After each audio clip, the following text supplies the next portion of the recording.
forgot to tell the microphone guys to turn the microphones on. It's 6:30. I hereby call this meeting to order. Please join me for the Pledge of Allegiance. I pledge allegiance to the flag of the United States of America and to the republic for which it stands, one nation under God, indivisible, with liberty and justice for all. We'll observe a moment of silence.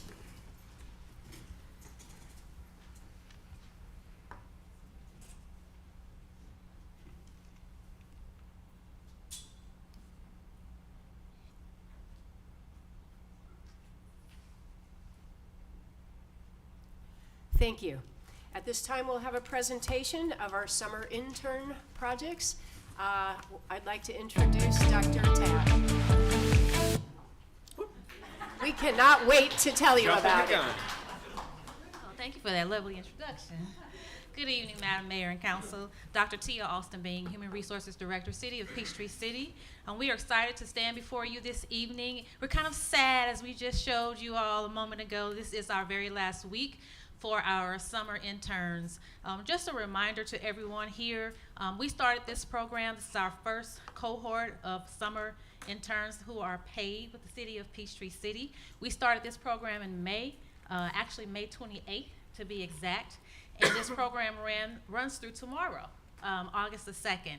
We have 10 amazing interns here at the City of Peachtree City. They have done a tremendous job for us.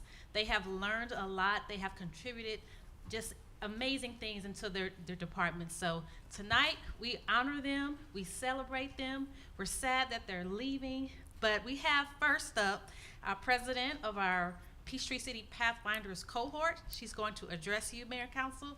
I'm just so excited and so happy, and this was just amazing, amazing program. So Delapo Thomas is here to address you, and then we have a surprise for you. So Delapo. Hello, Mayor, esteemed members of the Peachtree City Council, and citizens of Peachtree City. My name is Delapo Thomas, and I've had the privilege of serving as the president of the first paid cohort of interns that Peachtree City has ever had. We proudly named ourselves the PTC Pathfinders with the slogan, "Paving the Way to Uncompromised Excellence." During our 11 weeks here, we embarked on an incredible journey of growth, learning, and community engagement. Our experience has been transformative, not only for us as individuals, but also for the contributions we've made to the city. But rather than hear it all from me, let me pass it on to my fellow interns in the form of this video presentation, who will share with you the 3 major pathways we explored and paved during our time here.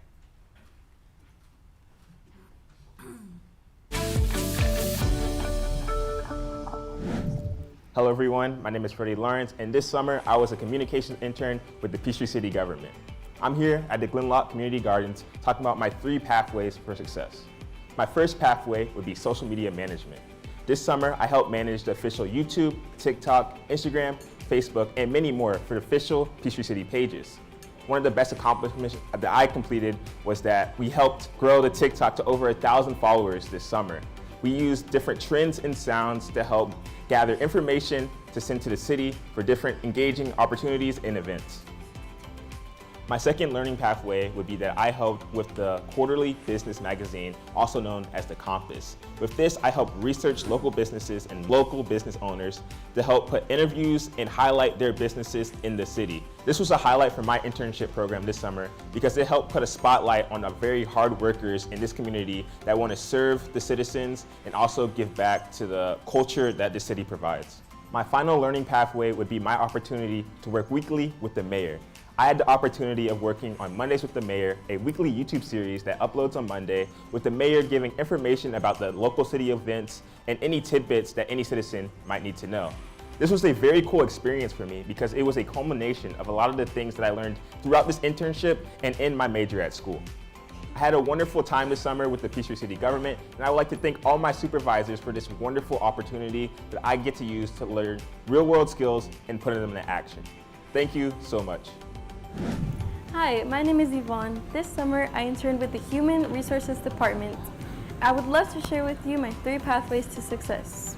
First, I conducted an I-9 audit where I reviewed all employee I-9 forms to identify any errors. Afterwards, I documented my findings into an Excel spreadsheet in order to facilitate the correction process. This taught me that it is very important to ensure that we maintain accurate and compliant records in order to avoid any repercussions. Second, I generated employee statistics by categorizing them based on department, age, gender, and various other criteria. I then created pie charts for each respective criteria and compiled this all into one PowerPoint. This process proved to be invaluable to multiple departments because it gave them access to essential information such as precise departmental headcount. Finally, I compiled job descriptions into one folder. Each job description was reviewed and modified if needed in order to reflect up-to-date 2024 standards. This process is very crucial to both employees and prospective candidates because it allows them to have accurate job descriptions, which will in turn allow them to effectively fulfill their job duties. This concludes my 3 pathways to success. Thank you for joining me on this journey. Hi, my name is Lydia Golly. This summer I've gotten to intern with the Planning and Development Department for Peachtree City. One of the first projects I got to work on is going out with our code enforcement team and seeing how the rules and regulations of Peachtree City help upkeep our city's standards. Secondly, I got to research local zoning ordinances and track code regulations that were being updated to make sure that Peachtree City was staying at the forefront of local governance. I got to work alongside city officials and developers to see what they were investing in our community. Finally, I got to engage with our city council, planning commission, and other court officers by attending and presenting at meetings. Here, I got to see firsthand how our collaborative decision-making propels our city forward. Through these experiences, I've gotten to learn the importance of collaboration between city employees and its citizens. Peachtree City has taught me that it has a commitment to hospitality and service, which keeps our city beautiful. Hi, my name is Natalie Lockwood. I interned with the Convention and Visitors Bureau this summer, where we are right now, and I would love to tell you all about my 3 pathways to success that I achieved this summer. So this summer, I worked with the Convention and Visitors Bureau at the Visitor Center, and one of the things that saw me do was answering visitor questions and making sales in the gift shop and just helping around the center, and overall just making sure that visitors left satisfied from the question that they asked when they came in. So my next big project was managing the Visit Peachtree City social media, which saw me responsible for daily upkeep as well as certain weekly posts like my weekend updates post and other special events posts. The highlight of this was my social media takeover, where I spent a week taking viewers all around Peachtree City, highlighting must-see spots and having plenty of fun along the way. My final project was more of an overarching theme in my time as an intern, but that was connecting with tourism in a new way through my experiences. And that came in the form of hosting hotel groups for meetings and even attending a marketing concept presentation at an actual marketing firm. And what this showed me was that tourism doesn't just look like going on vacations. It can look like so many different things. And that group tourism, especially in a place like Peachtree City, is vital. Because if we can keep bringing conventions and other large group events here, we can keep bringing tourism to Peachtree City. I would like to thank my director and everyone I worked with, Tyler, Sarah, Missy, Karen, and Joan, for an amazing summer and for letting me experience what you do every day and for making it an awesome summer for me too. Hey, I'm Kat, and this summer I interned at the engineering department, and I would love to share with you my 3 pathways to success. So first, I worked on expanding the Inventory and Elements, which is a GIS and asset managing software. So for the first few weeks, I went around to the city buildings and facilities and met with different city officials while taking inventory of all the assets, including HVAC systems, main appliances, and power sources. This way, if someone had a work order request that needed to be put in, the asset would be easy to identify because its location, serial number, and image would be attached to it. So for my second project, I went around to Peachtree City's lakes and ponds conducting water inspections and taking water samples. Since over the summer the lakes are widely used for recreational activities, it's important to ensure that there aren't any harmful levels of bacteria or algae growing in these lakes. So each week I would go around visiting these lakes and ponds, taking water samples if necessary, and sending them off to the lab to make sure that they were well under the EPA standards. So finally, my 3rd pathway involved helping progress the ADA transition plan. For this, I went around measuring the different golf cart path ramps and landings to determine whether or not they are ADA compliant. This is essential to creating equal opportunities for everyone, whether it pertains to recreation, transportation, or leisure, and I'm honored to have taken a part of it this summer. Hi, my name is Brandon. This summer I had the opportunity of working with the finance department, and I'd like to share with you my 3 pathways to success. First, I learned the stormwater utility billing process and updated customer records. To do this, I reconciled outstanding balances with customer records to ensure that they are billed with the most accurate, up-to-date information. This process is necessary for maintaining accuracy and ensuring efficiency. Second, I used my knowledge of fixed assets to identify, review records, and organize the city's fixed assets in preparation for the annual audit. Third, I had the opportunity to work with the city's purchasing manager in an audit of vendor insurance coverages. To do this, I contacted vendors to acquire their most up-to-date insurance information. This protects the city's interests and ensures legal compliance. Working in the finance department has given me valuable real-world experience in the field of accounting, and I'm excited to apply these lessons and skills in my professional journey. Hello again, everyone. You saw me earlier introducing my fellow interns. Once again, my name is Delapo Thomas, and I interned with the Municipal Court Department this summer. During my time here, I gained invaluable insights into the crucial role of the Municipal Court Department. Let me highlight my 3 pathways. Pathway 1, upholding confidentiality. Confidentiality is paramount in the court clerk's office, which means I can't share a lot of the details about my task. However, I can tell you this. Be careful at the Walmart intersection. Make sure you follow all traffic control devices and traffic signs. Trust me, you don't want to end up with a citation. Pathway 2, maintaining and safeguarding court documents. The court clerk's office is responsible for legal filings, test results, and citations. This role is fundamental in ensuring integrity and accessibility of court records. Pathway 3, public interaction and judicial impact. Municipal court clerks often shape the way the public thinks about the judicial system. In 2022 alone, the Peachtree City Municipal Court handled over 10,000 citations. This summer, I had the privilege of celebrating Municipal Court Clerks Week with the Peachtree City Municipal Court as proclaimed by Governor Brian Kemp. I observed and assisted in courtroom procedures where I got to shadow the prosecutor and explain the pretrial program to defendants, which often involves deferred sentencing. The knowledge I have gained during this internship is invaluable, especially as someone who aspires to work in the law field in the future. It has given me a deeper understanding of the judicial system and the critical role of court clerks. I am grateful to have gotten to learn and grow in such an impactful and meaningful way. Thank you for your time and consideration. Hi there, my name is Brady Dunn, and this summer I interned with the GIS department. I'd like to share with you my 3 pathways to success I have found through the course of my internship. First, when I applied to this position, I knew very little about this field. The most I knew about GIS came from a quick Google search I had right before my interview. For my first couple of days here, I had to learn how to use our main program, ArcGIS Pro from Esri. Now, it is a very complex and complicated software. When I jumped straight into it, it had a very steep learning curve, but eventually I got the basics down, and that's when I could start my first project. This project was my second pathway, which consisted of mapping out foundations for residential buildings across the city. Now, Marjorie, Josh, and Gary had already started on this project, so I was placed in areas which hadn't been completed yet. Now, progress was slow at first, but eventually I found my rhythm and started making good progress and having good results. We managed to finish this project in early July, which only took us a couple months to complete and label over 15,000 structures.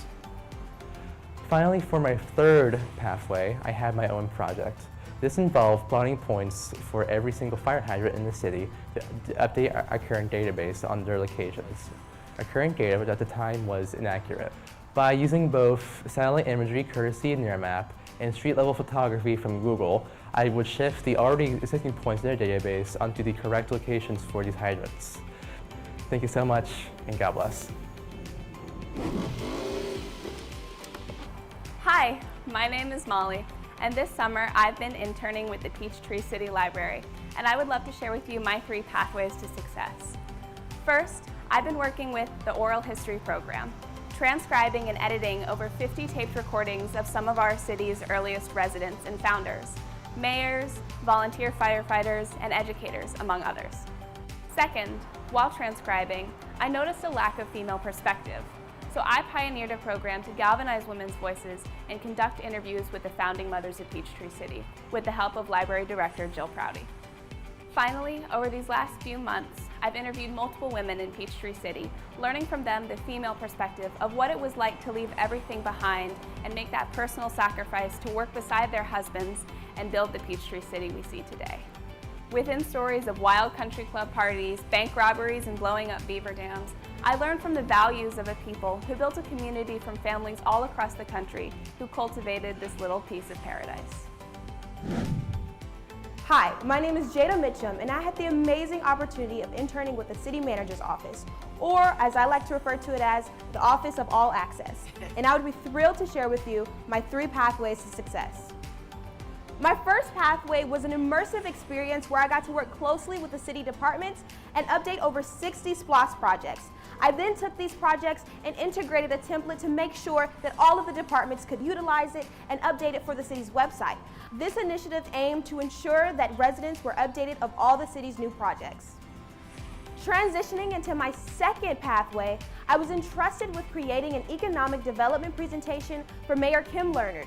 This presentation allowed me to see all of the commercial and industrial properties that are around the city. I was then able to witness Mayor Leonard present my presentation in front of executives and directors at the Business Outlook Summit hosted by Renai America Corporations. It was truly rewarding. And now I find myself on my final path at the forefront of the city's social media initiatives.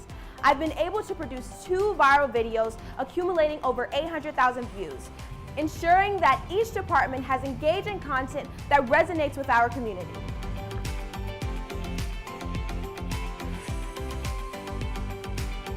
These pathways have not only deepened my understanding of local government, but especially what it means to have all access in such a community.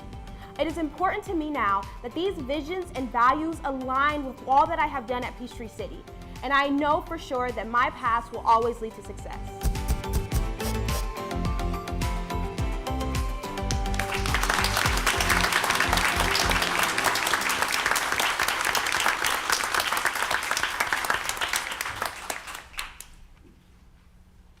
Thank you all.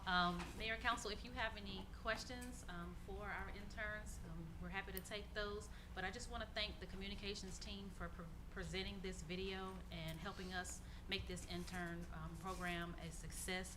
We couldn't have done it without several different pieces to the puzzle here at Peachtree City.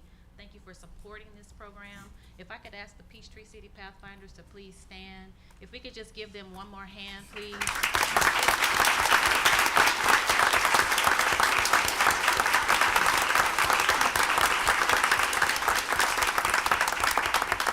Can't wait to see what these young professionals do in our community, and for it to be our very first program. As you can see, just a lot of different bright ideas and insight and contributions to the city of Peachtree City. So we couldn't be more proud of these young professionals and excited for what their future will hold. So thank you all again for supporting this program. If you have any questions for them at all?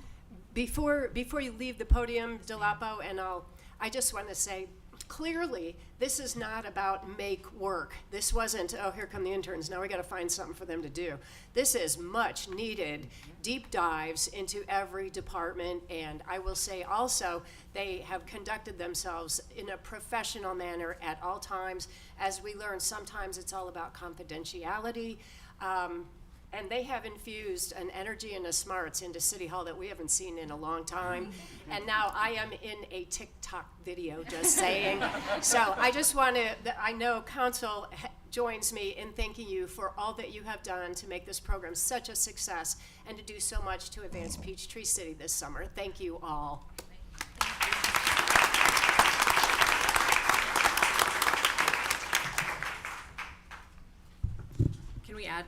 Can we ask questions and stuff? Sure. Oh, okay. Well, first of all, it's been a lot of fun having you guys here.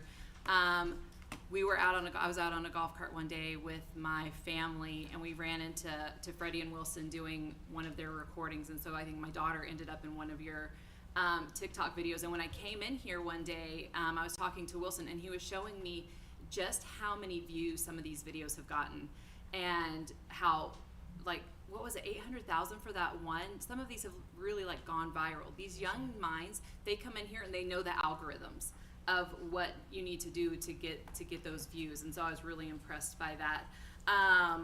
Also, Natalie, I'm going to miss you on your social media takeover. I would visit Peachtree City, and there's Natalie taking me everywhere. And I did have a quick question for Molly. Are these oral histories? Also, I love the fact that you went and did the founding mothers. That's awesome. That'll be such a treasure for us in the future. And I was curious if there's access to these oral histories. Yes, so in the future there will be full access, but right now we do have Joel Cowan's first interview up on Peachtree City's website. So I think we have it back somewhere, so if we can pull it up and show everyone here and you all how to access that. Oh, great. So over my internship, I've touched, as in edited or fully written myself, transcriptions over 690 pages. Wow. So this is dozens of cassettes that I've listened to, and in the future, all will be available, hopefully, to the public. But Awesome. Thank you. okay, so this is the Joel Cowan History Room, which is in the Peachtree City Library. And on this page, you can access the transcription at the top and then the corresponding audio files if you want to click on the transcription. Each transcription has an abstract, and Jill Prouty has worked with me on this, and I've been so thankful for her help. This has been really incredible. There's timestamps, there's summaries of everything that they're talking about, so if you want to learn about the beaver dams, you can find exactly where that is in all of the interviews. Awesome. Thank you so much. And thank you to all of you. I really appreciate it. Anybody else?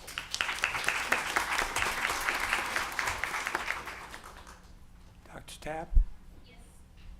Every one of the interns seems like they had such a good time. Yes, they did. I hope they did. They did. Are They they set the Are standard. they eligible to come back again?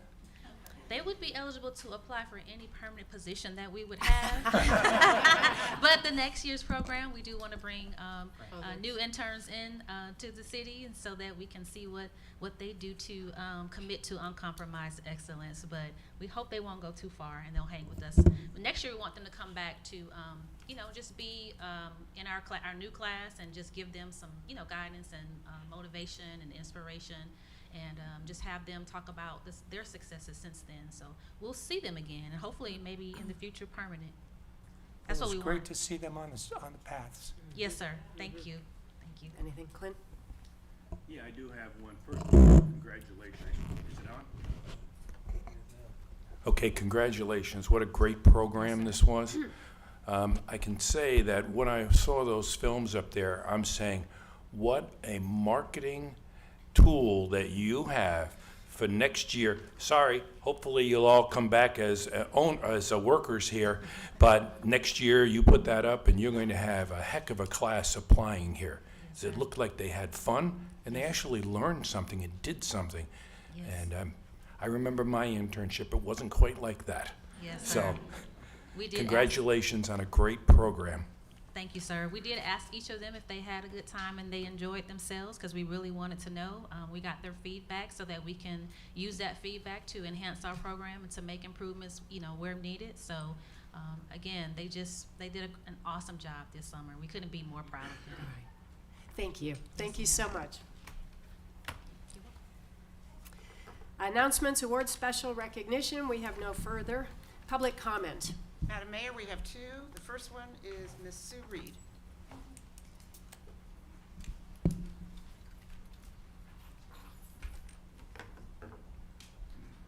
Hi. Good evening. My name is Sue Reed, and I'm representing the PTC Fayette Pickleball Club, more specifically the training department. I'm afraid not too often do you all get thanked for something that you do, but we are so grateful for the time that you got us at Kedron Fieldhouse. We have been training since we got the moment that you gave it to us. We have trained 16 people every single Friday night since, and the numbers just keep coming in, and we can't even keep up with how many people really want to learn this sport. I just wanted to say thank you for allowing us to have that opportunity. On another note, I am now representing the 670 people that belong to our pickleball club who are waiting anxiously to hear of any news that you might have about our new pickleball courts. Please let people know the progress that has been made, because not hearing anything, people just might think that nothing's being done. I thank you for your time. Thank you. Next. Next person to speak is Blake Hayes.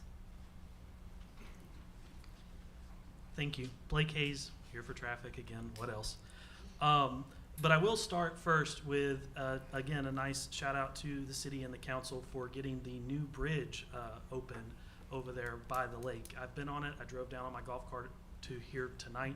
It's really nice not having to wait for traffic to clear, so kudos from me at least on that.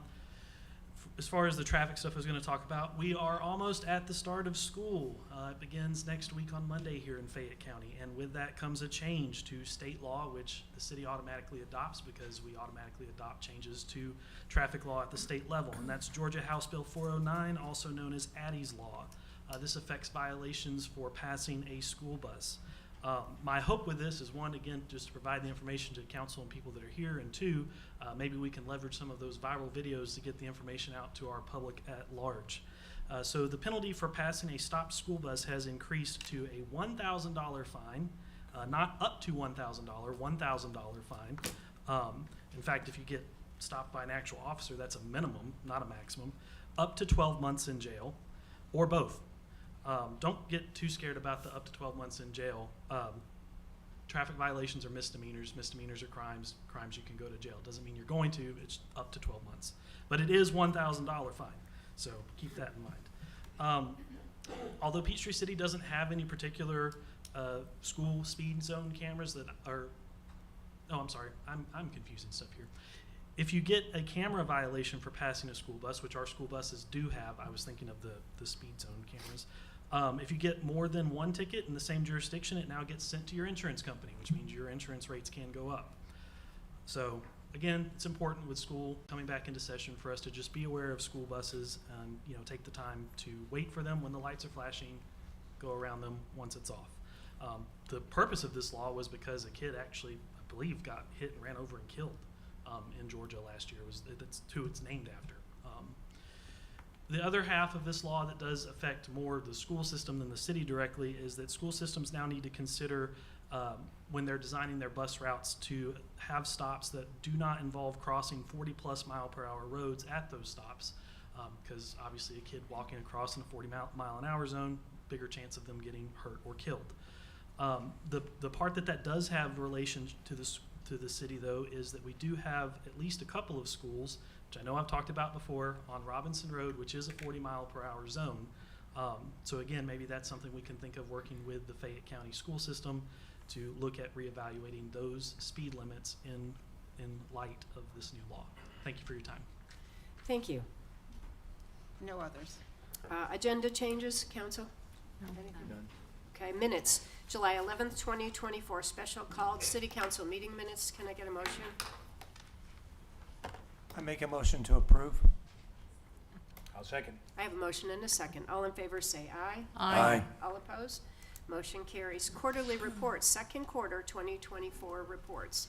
Comprehensive as always. They're available in our council packet, and they're available online through our Peachtree City website. Questions, comments? Are we going to have a presentation on that, Madam Mayor? No. No presentation? Okay. I think I have some, but I got to get my computer working.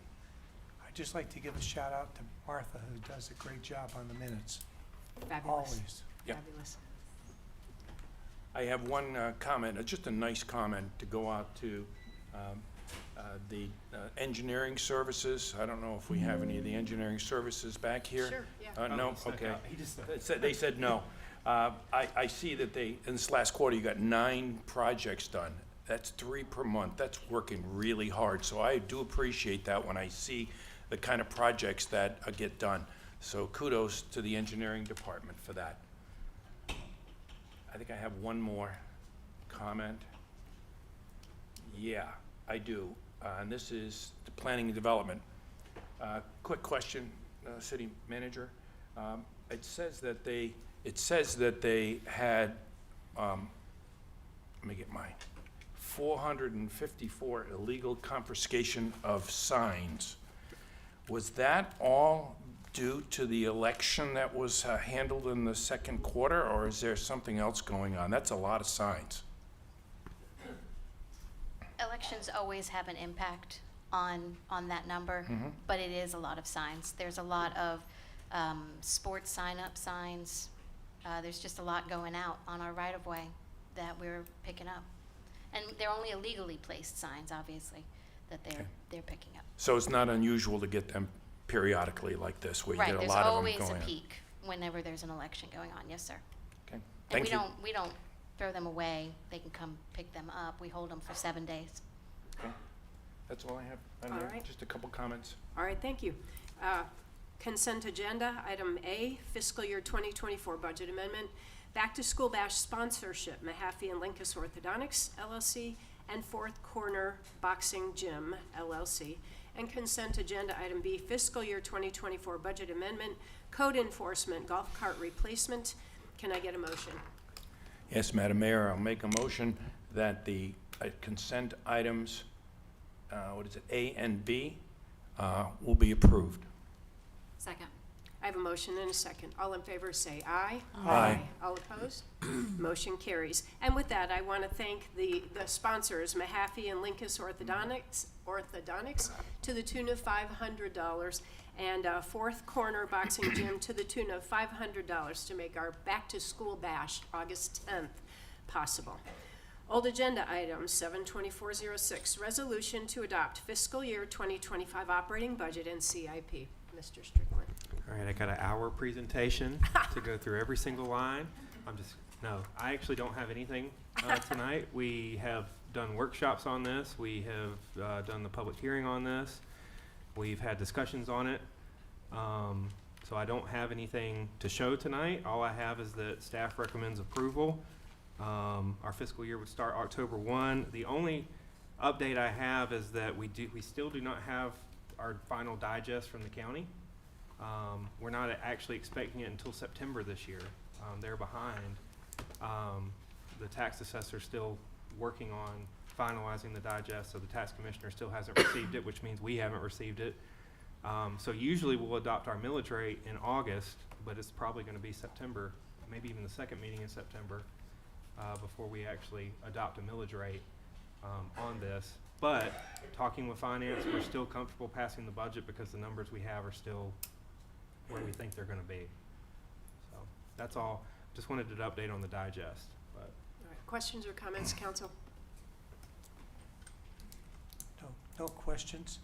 I just want to say that I think we've done a good job this year. I know that you've lowered the millage rate as well as identified all the projects that we've asked you to get worked on. What Clint has already talked about, the number of projects you've worked on for us. I think that you've done a yeoman's job to do both. So I'm really happy with what you got done for us as the assistant city manager, interim city manager. Thank you. Ms. Brown? As I've stated on several occasions, my goal was to do a full rollback of the millage rate to counter the financial hardships faced by so many of our citizens. I propose that several positions, projects, and items be delayed until fiscal year 2026. This budget adds 17 staff positions. I didn't want to cut any of the public service positions in any way, or public safety positions in any way, but a few of the others could have easily been delayed. It gives a 3% COLA, as well as an employee performance pay plan, and approves a $450,000 splash pad that is being added prior to the release of the Recreation Master Plan. I think that's inappropriate after delaying other projects for the same reason, that the master plan hadn't been finalized.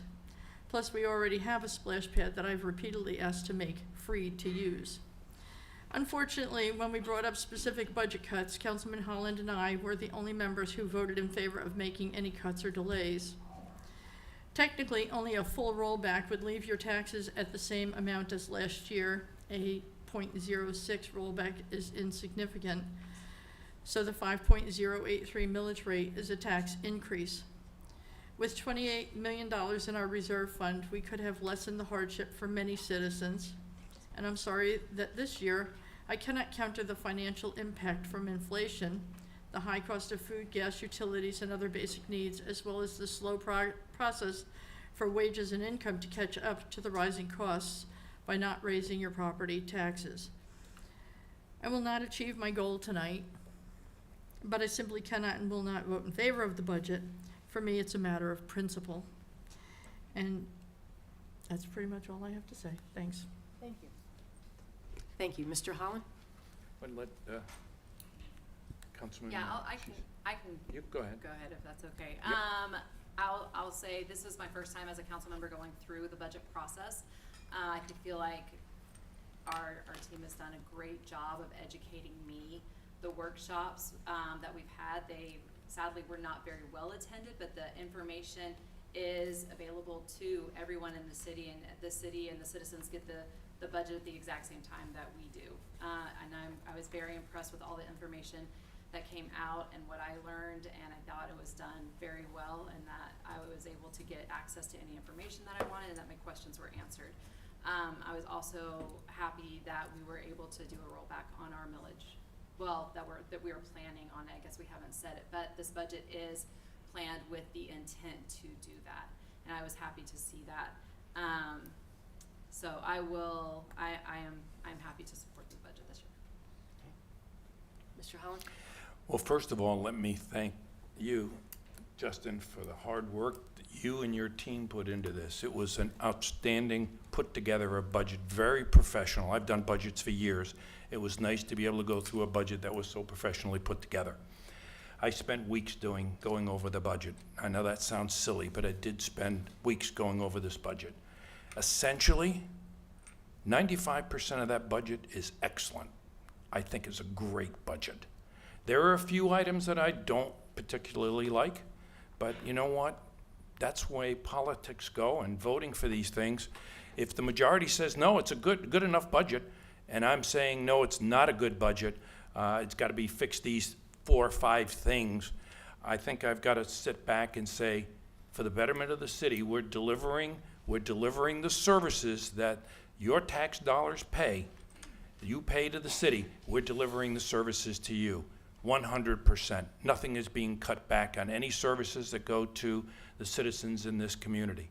So even though I'm not happy with everything, even though I would like to have changed some things, I would have liked to have had a little bit greater rollback of the millage rate, maybe up to 0.1 instead of 0.06. I will be voting for this budget because I think it's a well-done budget and it serves the needs of this community. Thank you. And then to wrap it up, the proposed fiscal year 2025 budget is $56,834,098, which is a 2.04% increase over the fiscal year 2024 adjusted actual budget. The city manager is proposing a millage rate decrease of 0.06 mils. So often we get our tax bills and we hold the city responsible for the increase, when in fact, over the last 12 years, Peachtree City has decreased our millage rate from 7.178 to the proposed this year 5.983 for fiscal year 2025. Additionally, that tax bill you receive, 20% of it goes to Peachtree City. The rest is the county and, of course, the school system and the state. So I'm proud of this budget. I'm proud of all the work that went into it, months of meetings on the part of our city manager and our department heads, so I'll be happy to support it. Can I get a motion? Madam Mayor, I make a motion to approve the consent agenda item A. Excuse me, the old agenda item. There you go. 07-2406, resolution to adopt the budget 25 operating budget and the CPI from our city manager, but I don't remember the number you said. That's right. You've said all you needed to say. Can I get a second? Second. I have a motion and a second. All in favor say aye. Aye. All opposed? No. Motion carries. Thank you very much. New agenda item 82401, fee schedule update. I'm going to lead this off. So the fee schedule, if you remember, was our first workshop we did before we got into the budget. We had staff come up and present some fee schedule changes because we have not looked at this since 2018? 2019. So if you remember, we're not going to go through all of these fee changes tonight. You have copies of it in your packet. So there's some to do with fire, some to do with EMS, a couple of recreation, couple of administrative fee changes. One that we do want to talk about tonight, because it was not in the workshop, is the building permit fees, because state law changed this year as of July 1st on how you can calculate building permit fees, and so the way we did it, you can no longer do. So I'm going to pass it over to Robin to let her do a quick overview. Is your clicker working? To do a quick overview of those building permit changes, since we haven't covered it before, and then we'll ask for your. Staff will recommend you all to approve this once she goes through it. So I was not going to go through, but I do have a copy of the slides that were included in the previous presentation. So if there are questions you have about the previous presentation and all of those fees, we can go over that. But I did want to give you a little bit of information on the building permit that, as he mentioned, the state law changes. And so our third-party contractor, what they did, I'll tell you, the way that the new state law is written, nobody in the United States, we were able to find 3 examples of other jurisdictions that do building permits not based on construction value. So what the state law did is a huge sea change in the industry. And so our third-party contractor, Safe Built, took all the data from 2020 permits till today and came up with an extensive table, as you saw in your packet, of per square foot costs based on construction type and occupancy.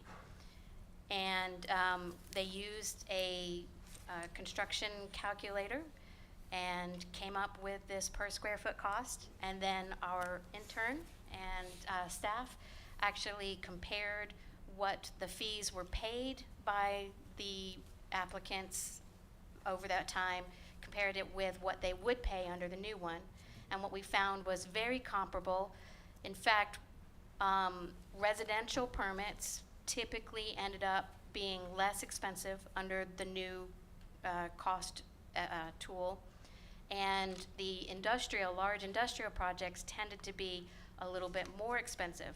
I will say, though, that this may be based on the construction value that was told to us by those large projects may not have been as accurate as they would be under this national tool, construction value tool. So while the increase, they may see an increase, there may be reasons other than the new fee schedule that we're proposing.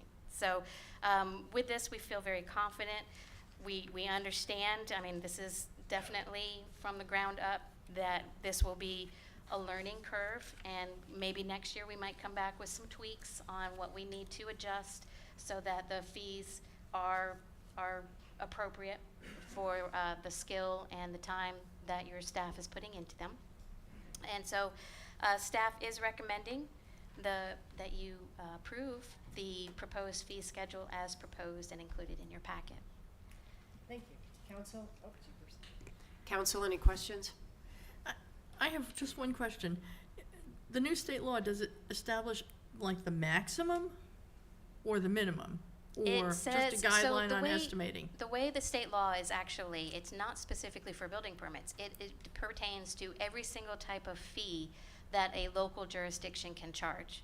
Okay. And then it gives you it used to give you 4 ways that you could calculate those fees. And one of those ways was a construction value. They took that away. And so that only left per square foot, per hour, or a flat fee. And since we don't know coming in how many hours a project is going to take, we went the route of the per square foot. Okay. Any other questions?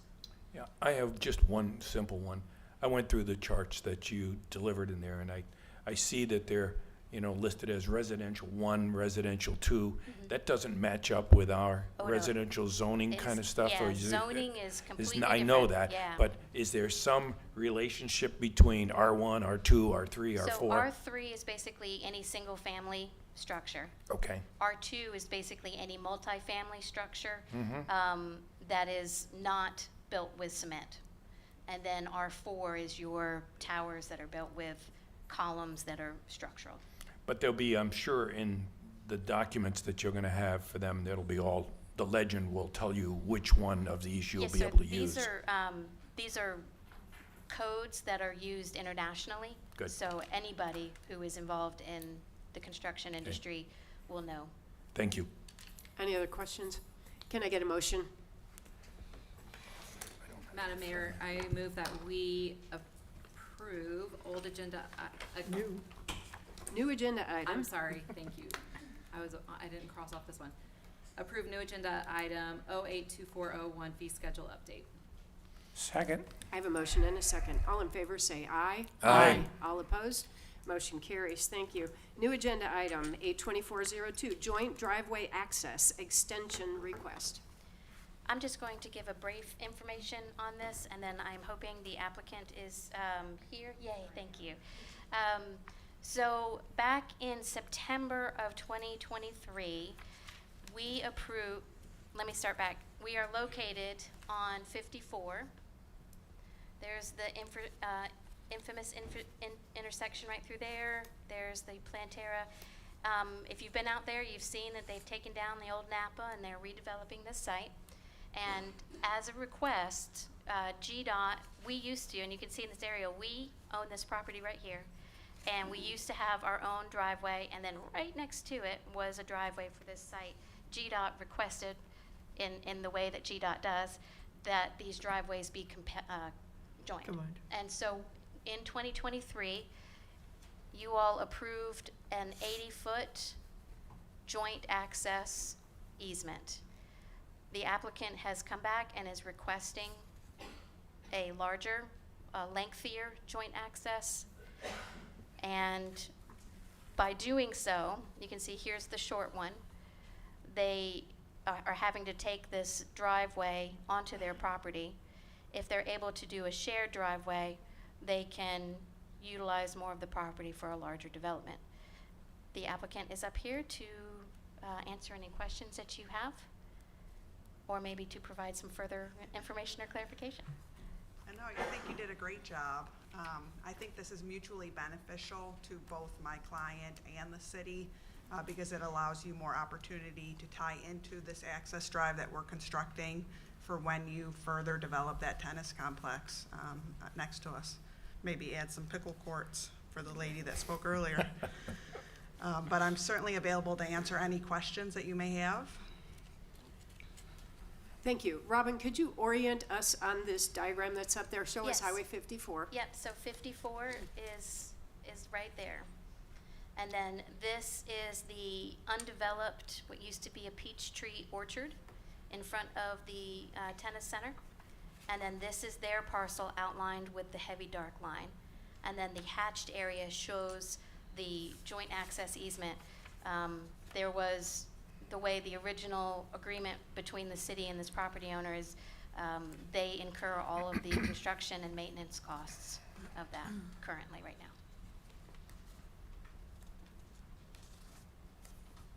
And the extension will allow for drive-through coffee window, is that correct? Yeah, so currently we're permitted to have an oil change facility, and what the client would like to do is add a drive-through coffee shop to the end bay, just to have 2 users there. So by shifting, the driveway over so that it's shared on our property line, our common property line, it allows us to fit that coffee shop in, which will be drive-through only. Okay. Are you counting on a queue? We do anticipate that there will be some stacking, but it will be entirely on our site. And it won't extend out to 54, 74? Certainly not. I have no concerns. Yeah. Could I ask a question? Please.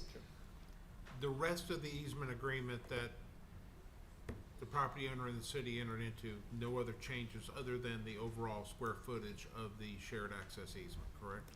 That is correct. Okay. If council does approve this, and I'm happy to phrase this motion for you if you'd like me to, I just want to make sure I have final review of any changes to the easement document. Of course. So ordered. Would you like me to phrase the motion? Please. I would if council wants to approve it, that they approve the additional access easement area as set forth in agenda item 082402, subject to final review of the easement agreement by the city attorney. So moved. Second. I have a motion and a second. Any further discussion? I'd like to say one thing. Obviously, the only property that's impacted by this is the city property, and allowing the driveway certainly poses no harm to the property the city owns. I quite like the business option of adding the coffee shop. It's a great way to, kind of like get into the, there's a lot of traffic on 54, and certainly capitalizes on that. I think it's a great move on your part to go in that direction. So for me, it's a relatively simple issue. Okay, I have a motion and a second. All in favor, say aye. Aye. All opposed? Motion carries. Thank you. Thank you. Public hearings, 82403, variance request for reduced front setback, 1101 MOBA Drive, Lot 8. I'll read the protocol. When the public hearing is open, members of council will become hearers. No action on their part is in order until the mayor declares the hearing complete. First, city staff will present the request and provide an assessment of compliance with city code. The mayor will then allow up to 10 minutes for speakers on each side of the issue to present evidence. No individual member of the public will be given more than 5 minutes to speak. Time limits may only be extended by a majority vote of council and will be divided equally between those supporting and those opposing the issue. The mayor will recognize the applicant and those supporting the issue to present evidence. Remarks will be limited to a total of 10 minutes. The mayor will then recognize those opposing the issue to present evidence for up to 10 minutes. Prior to closing the public hearing, city staff and the public will be given the opportunity to ask questions of either or both sides of the issue. When the mayor and council are assured that the presentation of evidence is complete, the public hearing shall be ended and council may then debate the issue and render a decision. All speakers from the public are asked to follow these rules. Please wait to be recognized by the mayor. Come to the microphone and state your name and neighborhood prior to making remarks. Keep individual remarks under 5 minutes and do not repeat comments. Address all comments to the mayor. Thank you. Thank you. So this property is, can we move this slide forward? There we go. So this property is located in the south side. There's 74 running south. There's the Peachtree Athletic Center across the street. It's affectionately known as the MOBA Industrial Park. It's where the indoor soccer property is located. They are requesting a front setback reduction. It is a 50-foot front setback reduction, and they are requesting it to be reduced to 30 feet. Similar variances have already been granted on the other two internal lots. At one point, this property was proposed to be developed as a standalone property, but now the applicant is requesting, is proposing to develop it as the two lots as a single development with a multi-tenant industrial site, one of which is a large indoor athletic training facility. And just to understand, the front setback applies to any property line that abuts a public road. And so in this configuration, this property actually has 3 front setbacks. And so they are keeping the full 60-foot landscape depth along the street, along 74, but they are asking to reduce the setback on this MOBA Drive. They are here and able to answer any questions you have. I just always want to put this up here. I don't want to beat a dead horse. I know you all have heard this, but these are the 6 review criteria explaining the unique situation or how a hardship is established, that there are special circumstances to the property, that there was granting a variance does not constitute a special privilege that's inconsistent with properties in the same area and would not create inconsistencies with a comprehensive plan. So the applicant is here to present any further information to you. All right, I invite the applicant to take the microphone. Hello, Chuck. Thank you. My name's Chuck Ogletree. I'm with South Tree Commercial, and we are the developers for this project on lots 7 and 8 MOBA. Robin did a great job of presenting this, so I'm not going to reiterate what she said, but I will kind of give you just a general overview of the project. This is a multi-tenant industrial building of about 100,000 square feet. Currently in our market, there is basically zero vacancy for this type of asset class. That's Peachtree City, Fayette, and Coweta. So this is something that the business community is in desperate need of. And these particular units right here are about 16,000 square feet each. And there is a very high demand for that type space, and we're in discussions now with several tenants to take those. We've been fortunate enough to, this portion of the building, which is about 50,000 square feet, we've been fortunate enough to have a indoor pickleball facility work with us, and they will be opening their business soon if this project gets kicked off. But I don't have to tell anybody in this room how this community is hungry for a pickleball facility, an indoor pickleball facility that's brand new, that's built specifically for pickleball. So I think it'd be a great asset to the community. So looking at the overall site, we kind of, when we were laying this out, we did try to focus most of our concern on this 60-foot buffer along Highway 74. I think that's got the biggest impact for this project. So we were able to push it back somewhat to stay behind that 60-foot buffer, but it has kind of constrained our side buffer and our rear buffer here. And that is why we're asking from the 50 to a 30-foot setback on those buffers. And I understand, reluctance to grant any type of variance. I mean, because, you ask yourself, are you setting the precedent for something down the road? But this is a very unique site. When you have 3 road frontages around this property, it does constrain what you can do, and I think it does deserve some type of relief on it. So we're asking that you approve this variance, and I can certainly answer any questions that you might have. Thank you. At this time, I'm going to open the public hearing. But before I do, can I please get a show of hands of how many people wish to speak in favor? I see one. Two. They're very shy. Yep, Can I please get a hand count? How many people think they might want to speak in opposition? All right. With that, I will now open the public hearing. We'd like to hear from you now if you'd like to speak in favor. Please come to the microphone.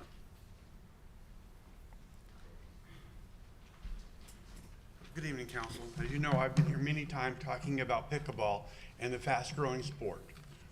We have an opportunity in our midst of local investors who want to bring some indoor private pickleball courts to our area. This is great, and as a club, we fully support that. But they can go beyond what we provide as a pickleball club. They can take players and make professional or help them grow into that area. Our club does not have this. We don't have that capability or that talent, but the investors do. And I think that they deserve our support as a club, and I hope that they have your support as a city council. Thank you. Thank you. Is there anyone else who wishes to speak in favor? Please come to the microphone.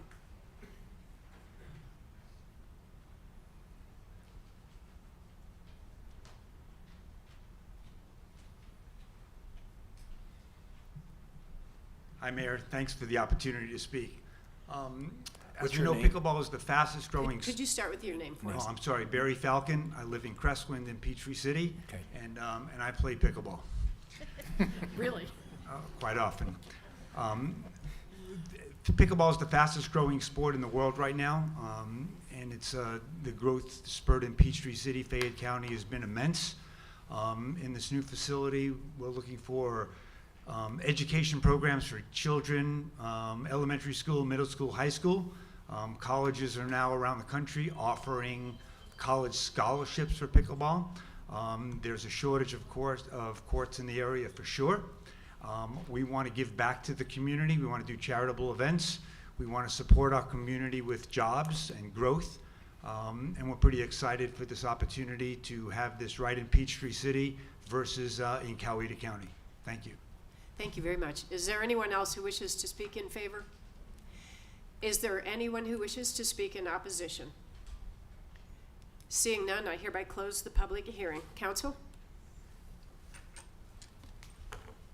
Chuck, I've known you a long time. Every project I've ever worked with you, you've gone above and beyond.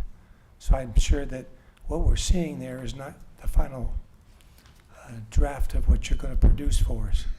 So I'm sure it'll be a beautiful facility, very welcomed in the council as well as in the city. So I fully support this, largely because South Tree's a great company, and I'm sure they'll do a great job for us. Thank you. Ms. Brown? My position on enforcing the ordinance is quite rigid, especially if it impacts nearby homeowners. That being said, there are no adjacent homeowners, no residential structures anywhere near this property. When it comes to pickleball, that is very beneficial for this particular variance. The lot is highly unusual with the 3 road frontages, and I know we have a demand for pickleball. Trust us, we hear about it all the time. All the time. All the time. So I'm personally and professionally pleased to see an entrepreneur willing to invest in a commercial pickleball facility, and one that is far more than 600 feet away from any residential structure, so we can end that issue that we hear about all the time too. So in order to facilitate the construction of the facility, I've weighed the pros and the cons of approving this.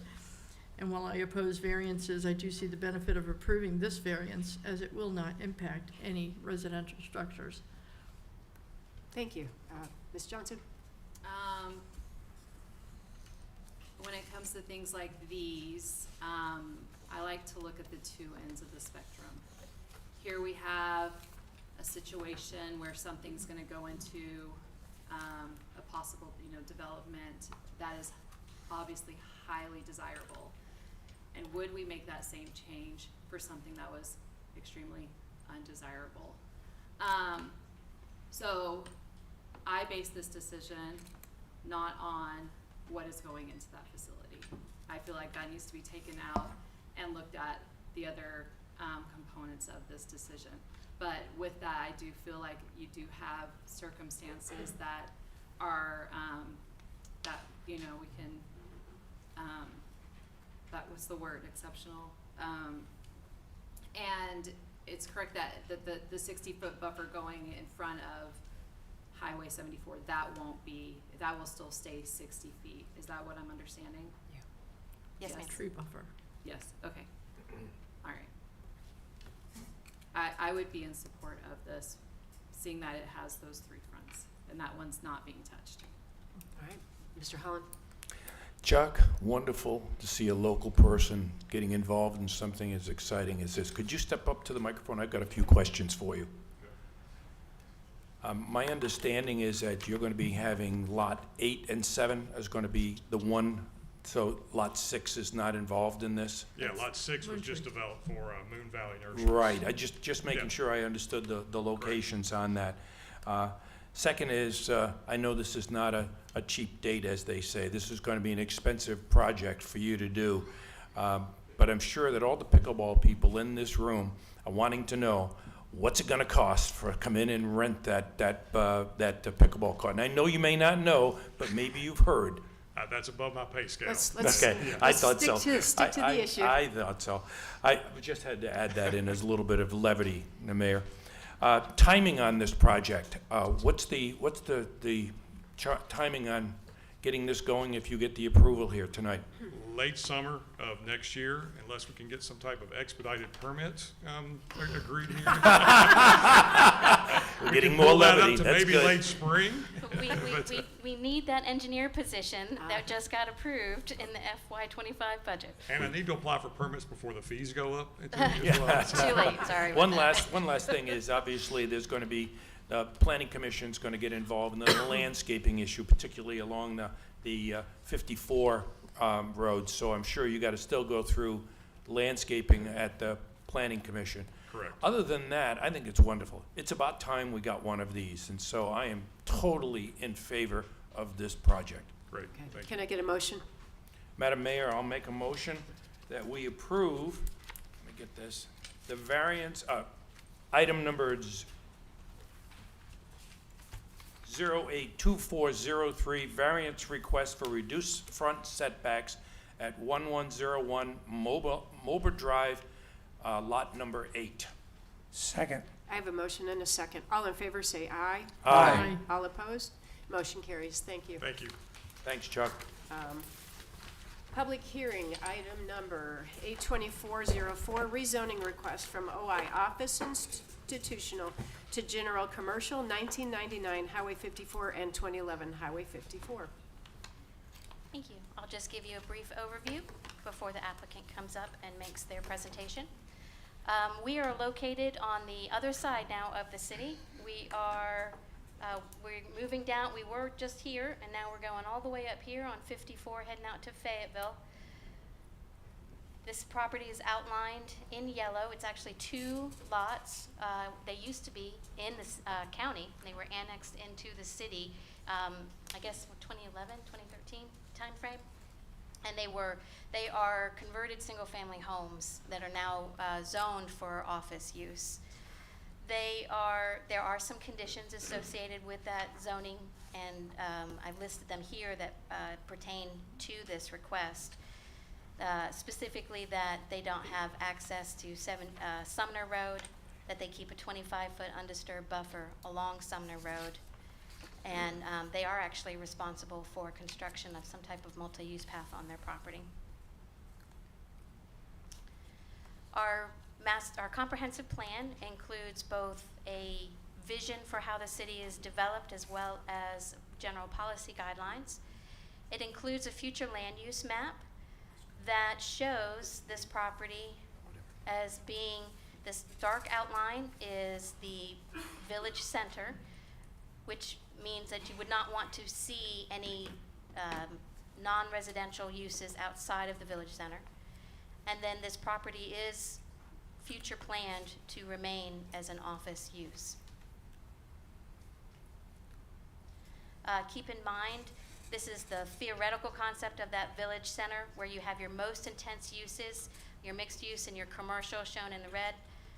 In the center, high traffic areas, and then you step down to office, high density residential, medium, low, and estate density. So each one of these brown colors, brown to yellow colors, indicates a step down of intensity. And typically what you want to prevent is having, through using this model, is not having single family low density residential that should be located out here right next to your most intense uses in the center. And that is why the office is designated for this property, because it steps down from the commercial across the street to this low density residential area. The Planning Commission did hear this at their last public hearing. They recommended to you all to deny the request. There were 3 voting members present, and so it was a 3-0 vote. Staff is of the opinion that it does not meet the review criteria for rezoning. But if, I'm sorry, it says Planning Commission, it should say if the City Council does approve the request, we would like you to consider keeping some of those conditions, zoning conditions that are already associated with the property, including not having vehicular access to Sumner Road and keeping that 25-foot undisturbed buffer along Sumner Road. So the applicant is here. I do believe they have their own presentation, if you could pull that up.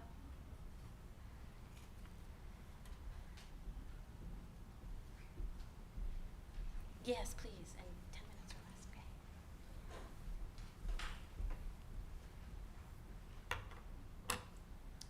Mayor, Council, my name is Stephen Jones with the law firm of Taylor English Duma. I represent the applicant today. Wait for the presentation to load.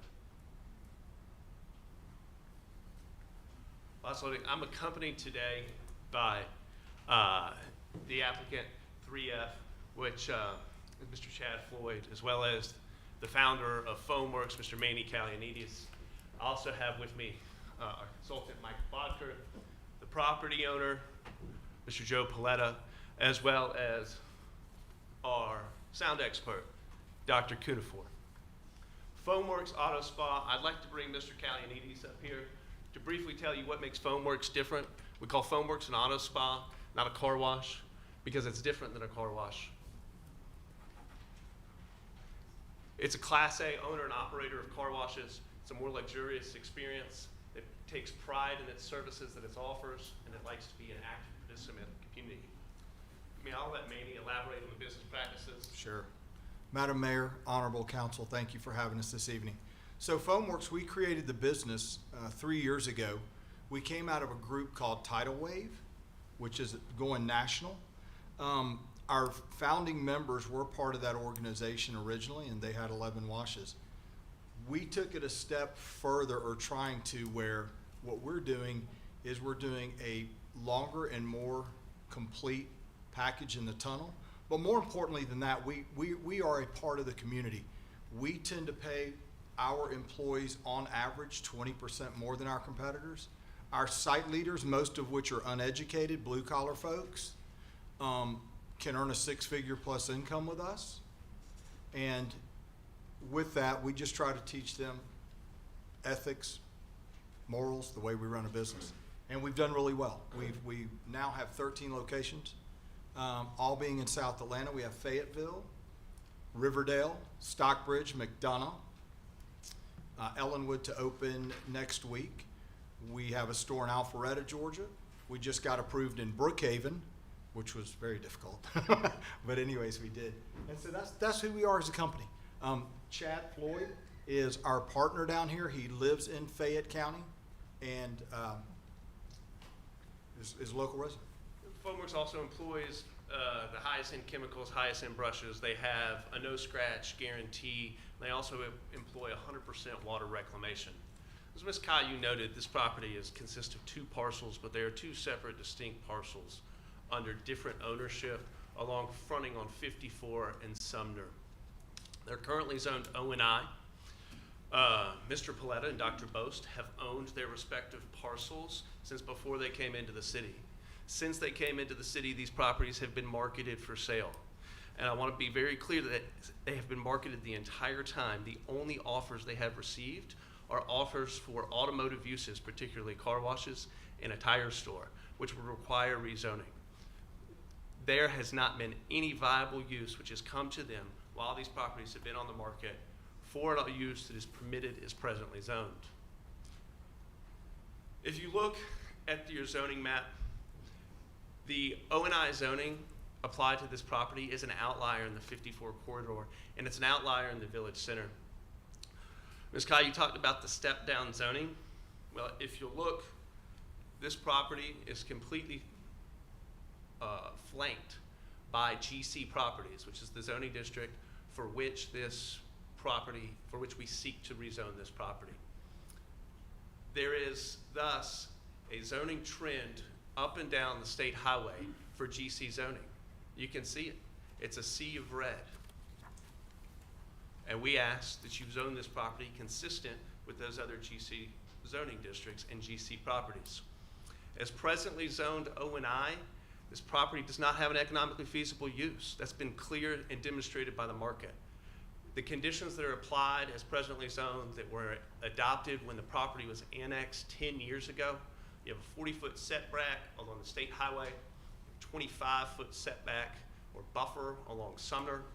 You have parking regulations which require between one space for every 100 to 250 square feet of the building, and it's an undesirable triangle shape as assemblage. I want to be clear, the Constitution does not look at these parcels as assembled, it looks at them distinctly. And as marketed, you'll hear Mr. Paletta say when he comes up later, not a single offer is presently zoned since it's been in the city, which has relegated Dr. Boast and Mr. Paletta to use these properties to put their offices there. They can't let them lay fallow.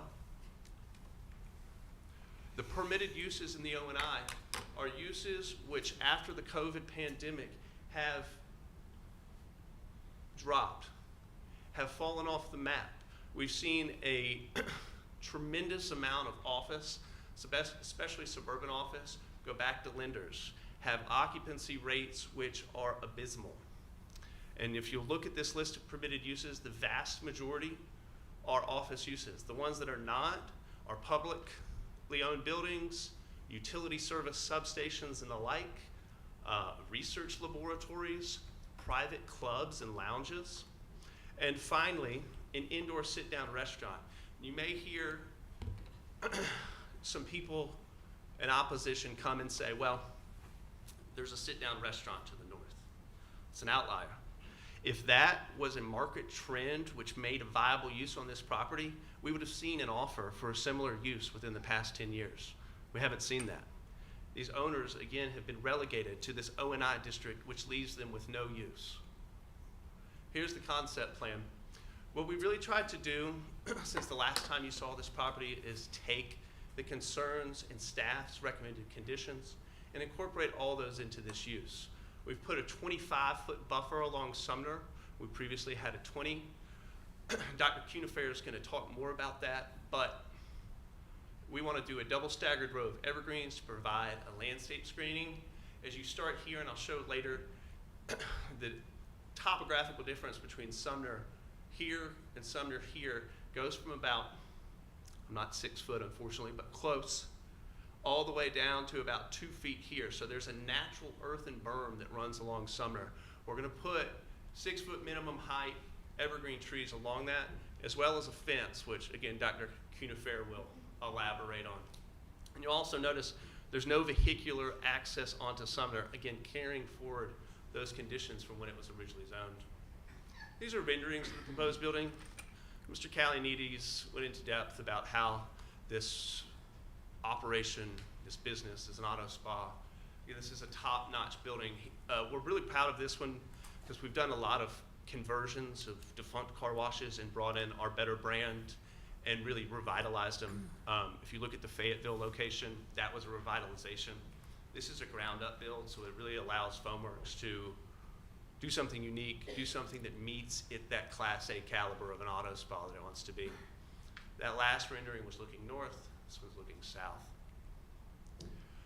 If you'll look, your ordinance sets out a list of zoning factors which this council has said should be considered when a parcel is up for rezoning. Number one is whether it's in conformity with the land use plan. First, the comp plan says that within the village center, which this is located, that commercial uses are appropriate. Yes, this property is designated O&I on your future land use map, but that tracks the zoning. And if you look at that O&I zoning, remember the zoning map that Ms. Caillou showed, the one that was at the beginning of our presentation, the O&I is a spot zoning here. And so really the zoning proposal tracks the policy of the village plan as well as the development trend in the area. Would this proposed use be suitable in view of the use and development of adjacent and nearby properties? We would say yes, given the overwhelming trend towards general commercial up and down 54 in this village center. Third, adverse effects on nearby properties. We answer that question no, because it's consistent, again, with the zoning of surrounding properties. And as we'll get into, we've developed a ton of site conditions and improvements which will ameliorate any adverse effects. And as you'll hear later on from other folks that will speak, there are no adverse effects. But if there were, we've created steps and adopted or imposed conditions, self-imposed conditions, which would ameliorate any of those perceived adverse effects. Number four is whether this property has a reasonably economic use as presently zoned. And it doesn't. They haven't had a single offer as presently zoned since it's been in the city. It was not contingent upon rezoning, and was not for an automotive use. The next factor is whether it will have an excessive burdensome use on streets, transportation facilities, utilities, or schools. It's also a no. Foamworks has a 100% water reclamation system. It sends no children to school. As we'll show you later, almost half of the users are passerby trips. And as our business model has shown in the development trend of car washes in the area, as well as across the state and the country has shown, car washes are not a destination. They are a convenience for where you currently are or currently exist. And I'll delve into that in a second. The next condition is changing conditions. Well, we touched on that earlier. Suburban office is a dead market. Again, so much office has gone back to lenders. the vacancy rate is extremely low or extremely high. Work from home is very prevalent. The office market is not what it was 10 years ago when this property was owned. And in fact, on this property, the office market wasn't what it was before the COVID pandemic, because if it was, Mr. Paletta and Dr. Bosch would have at least gotten some interest before the COVID pandemic, not just after.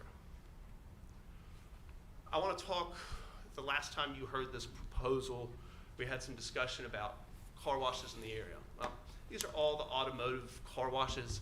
I just want to say there's a big difference between tunnel car washes and there's a big difference between auto spas and car wash tunnels. But let's strike out all of the hand washes, all the detailing services. Those aren't the same thing.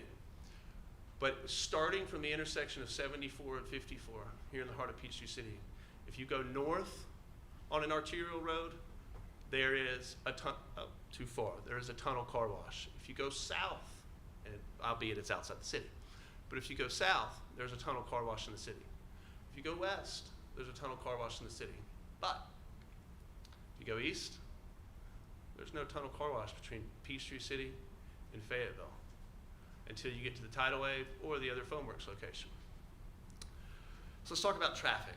This is a trip generation memo that we commissioned to look at what the traffic impact would be. And it's minimal. If you look, 40% of the trips are passerby trips, which reduces them to, in the AM hour, you got 6 trips, 6 round trips. In the peak PM hour, you got 24. And again, a lot of those, as our business model in the market has shown, those are not destination trips. They are people that are already in the area. Yeah, they might not be passing by, but that 40% are impulse turn-ins. The vast majority of them are folks that live around the area or happen to work in the area or happen to already be in the area for something else. I'd like to now turn it over for a few slides to Dr. Cunifair. He's an acoustics noise control consultant with a very impressive CV, which he will tell you about. We heard a lot of concerns with this application at Planning Commission about noise impact on surrounding properties. So Dr. Cunifair did a detailed study and analysis on this, and we'll address that concern in detail and explain to you why it is not a concern, as the site plan presently is that you saw. But even if it was a concern, the self-imposed mitigation factors make it to where even if it was a problem, it wouldn't be. So again, as it presently sits, even without the mitigation factors he's going to propose, sound wouldn't be an issue. But to be a good neighbor, to embody those principles that Mr. Calianides said Foamworks likes to present, Dr. Cunifair will recommend, and we are going to self-impose conditions, again, to try to do the right thing. Dr. Cunifair?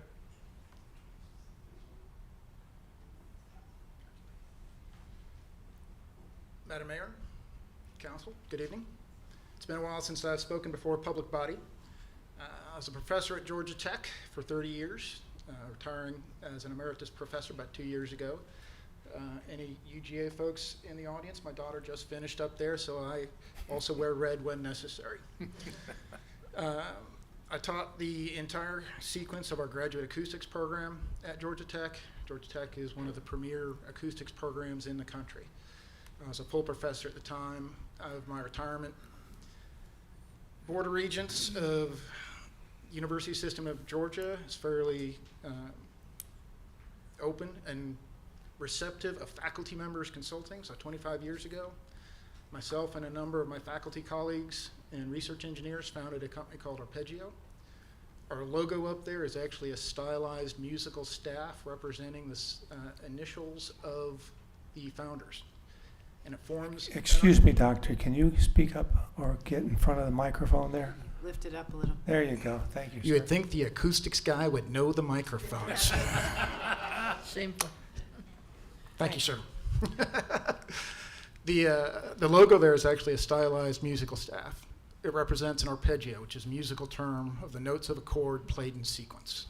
And the initials of the founding members of the firm, all Georgia Tech folks, when you put them on a musical staff, formed an arpeggio. And we've got some creative people in the firm who was, quite frankly, sitting around an airport one night and sketched it out on a bar napkin. And we've been using that logo ever since.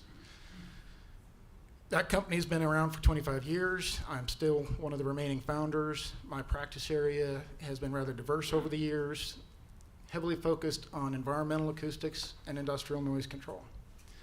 I've also had a great deal of experience advising and working with various legislative or governmental entities in the state of Georgia and elsewhere on matters related to noise ordinances, noise assessments, etc.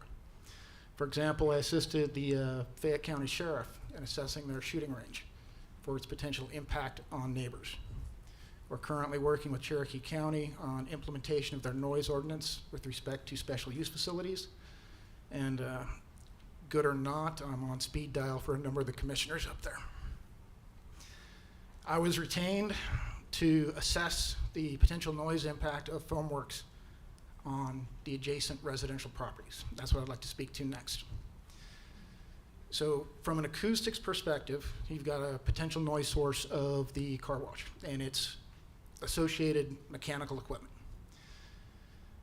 This map is showing the site plan where I've mapped in a number of what we call receiver locations. Those are those R dots on parcels immediately to the west. I'll explain the significance of those in a minute. Also annotated on this site plan is what's called, what I label tunnel entrance and tunnel exit. The significance of those will come up in a moment as well. On the east side is 54. 54 is a major arterial, and it's going to be setting the ambient noise environment for pretty much anything up and down that road from roughly 4 o'clock in the morning to 10 o'clock at night. And the reason I can assert that is I pulled the GDOT data for the traffic on 24 from a traffic counter to the north of the site. It's a 24-hour traffic count performed back on April 18th of 23. It included autos, medium trucks, and heavy trucks. And from that, I was able to use a standard FHWA noise modeling program called TNM to calculate the average hourly noise level with that specific automobile traffic as a function of distance from the road. This graph is showing you those hourly average levels starting at midnight and ending at 11 o'clock in the evening. The upper curve is if you were standing 100 feet from the center line. The bottom curve is if you're 800 feet from the center line at 54. And that's just the natural attenuation with distance from a road source. But that traffic data, which is very consistent in other arterials around the state, I've seen this pattern before, shows activity starting up fairly early in the morning, peaking around, where here you don't really have a strong peak on this road. It gets to a level at about 8 o'clock in the morning and stays there and doesn't start falling off until after 4 o'clock in the evening, in the afternoon. That is relevant because the Foamworks facility is within this ambient noise environment. So I insisted that I have real data to compare against. So I was given access, unfettered access to a Foamworks facility up in Alpharetta. Went up there early on a Sunday morning, set up a sound level meter. Had another meter that we used to just survey various operations on site. This is real data taken 125 feet away from the tunnel entrance. And that's why that tunnel entrance was labeled on that graphic. Because we identified that the tunnel entrance and the tunnel exit were actually the most significant noise sources. Vacuums, they're in this plot, but they're down in the noise. And I'm talking noise in the acoustic sense of it's low level. The vacuum producers themselves, from my perspective, were a complete non-issue. This data, though, then lets me model what the potential impact of these same operations on the site off of 54 here in Peachtree City. And I'll explain a little bit how I'm able to do that. First thing, really briefly, I want to speak to a couple of numbers you're going to see on the plots I'll show you. Yes, I'm an ex-professor. I'm going to show data in a graph. I apologize. It's going to be another graph. you've got a pretty good ordinance, in my opinion. You've got a quantitative ordinance with 60 dBA night, 65 dBA day, in what's actually called an L10 limit for noise impacting a residential receiver. So you're going to be seeing that as a criteria that I'm going to measure against. So what did I find based on my work up at the Alpharetta facility? The enclosed vacuum producers were just not a factor. Relative to the ambient noise sources that were present at that time, they were not clearly audible. The tunnel entrance and exit were. Bringing that data down to the Peachtree City site, I can use it to model the impact at any other location by accounting for what's called the attenuation with distance. The fact that the entrance and exit have different levels when you are observing it from different angles. And also want to account for a proposed noise barrier on a fence in the property.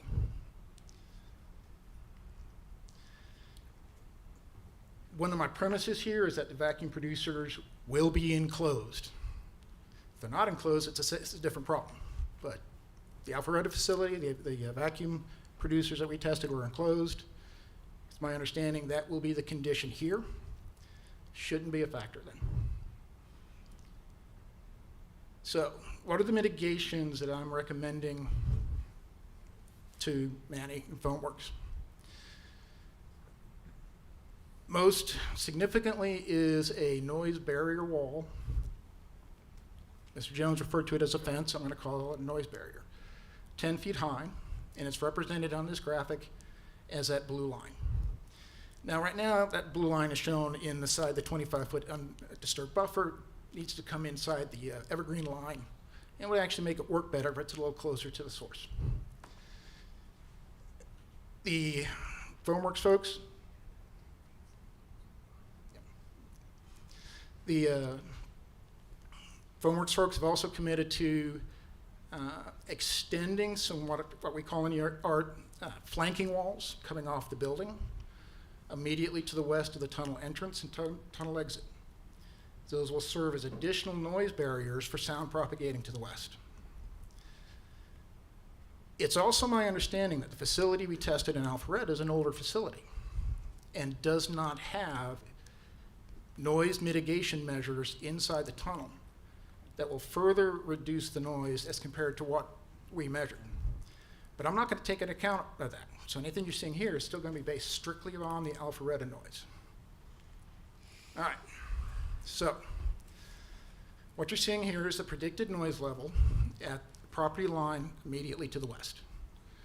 That would be a compliance measurement point, say, within your ordinance. I've adjusted the Alpharetta data to account for those factors I described earlier. Distance, angle relative to the exit of the tunnel, and the presence of that noise barrier. You know, it's 10-foot total height, accounting for the berm as well, that Steve referenced. The lower red dashed line is the predicted hourly average noise level from 54.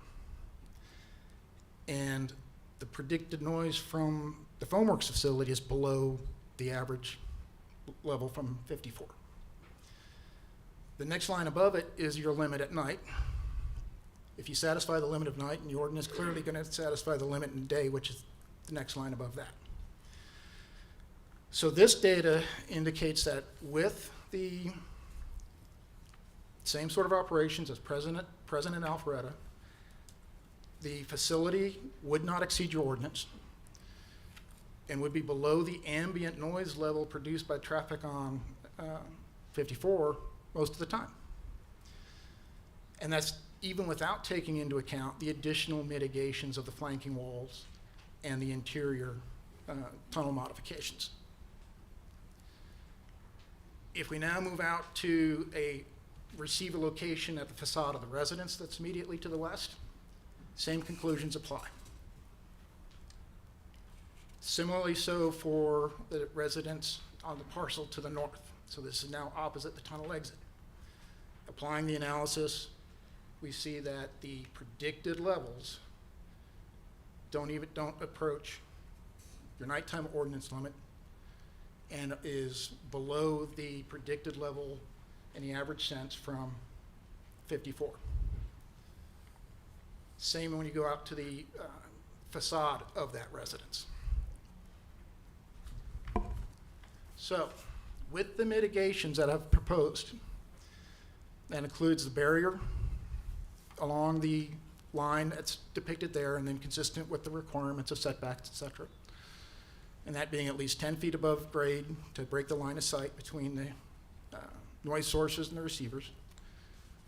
And assuming that the vacuum producers are fully enclosed, then the levels should be well below your ordinance. And in fact, the levels should be well below the noise produced by Farr Road most of the time, or Floyd Fire Parkway.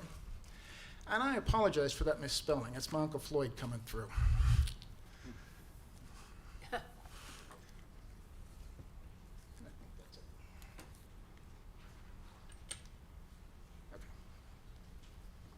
Thank you, Doctor.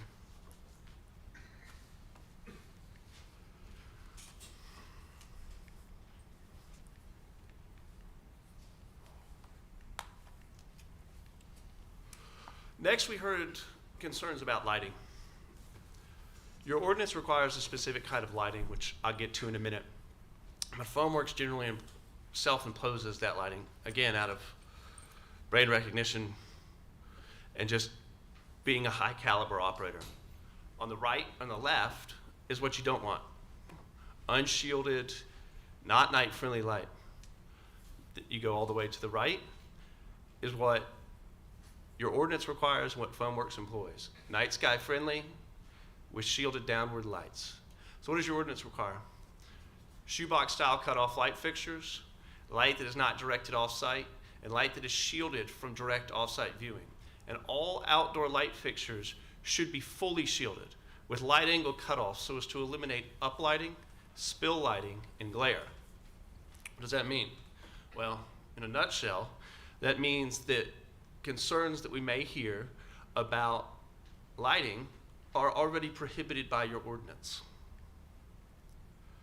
I want to talk and show you some pictures. Remember I mentioned that buffer and that sound wall that the doctor mentioned? Well, there's an existing buffer. This is on the southernmost road that intersects Sumner. You can see the existing natural berm. You can see it better here with the rezoning sign. You can see that street where we're just sitting on to the right. And further down, you can see that buffer, that natural berm tapers down. We would propose to carry the height all the way to the north side of the site. Then we can have our fence and our double stacked row of evergreens to provide both an auditory buffer as well as a visual buffer. And I want to point out, if you look at this undisturbed buffer, you can see straight through it. It provides no real buffer at all. That's why we don't want an undisturbed buffer. We want to go above and beyond. Like you heard the doctor talk about us going above and beyond sound. We want to go above and beyond on vegetative buffer. And with that, this is a mature evergreen buffer. Again, we would start with 6-foot plantings, but again, those would be on top of that natural buffer that exists that we will also extend. Why 6 feet? It's what you can get generally on the marketplace. You know, if we can get something better, great, but it's usually hard to get something more mature. So that's the proposal in a nutshell. You're going to hear in a minute from Mr. Paletta, who is an owner as well as a commercial real estate professional. He's going to tell you extensively about how this property has no economically viable use as it exists. He has been marketing the properties since they were annexed. Like I said earlier, he has gotten zero interest as presently zoned. The only interest he's got is automotive uses, such as an auto spa or a lesser car wash, or other automotive uses which would require zoning to GC. All the concerns that we heard previously about noise, about sound, about traffic, about visual impact are not issues based on Dr. Cunefor's analysis or are properly mitigated through conditions. That's why we would ask you to vote consistent with the constitutional rights of these owners and afford them the economically viable use of this property that they've been seeking for 10 years. I know if you drive past these properties, you can see Joe's very nice sign that's been there for a decade. I've got a son who's going into the 3rd grade. That sign's was sitting out there when he was born. So that's why we would ask you to vote to approve these applications. Boneworks wants to be a great addition to Peachtree City. It's gone above and beyond with all its conditions. But not only that, this is really about the property owners. We'd ask you to unburden them with this O&I zoning. Thank you so much. Thank you. Before I open the public hearing, can I get a show of hands, people who think they might want to speak in favor? In favor? 2. Can I get a show of hands, some idea of the number of people who might wish to speak in opposition? Oh, man. Okay. We may need to, thank you. We may need to extend the time. Council, what do you want to do, 15 minutes per side? We have to give equal time to the 2 sides. Can we get, go ahead. Can we get a head count of those who want to speak in opposition? In opposition, Number? raise them Because- high, yeah, we already hit 20. If you wish to speak in opposition, 1,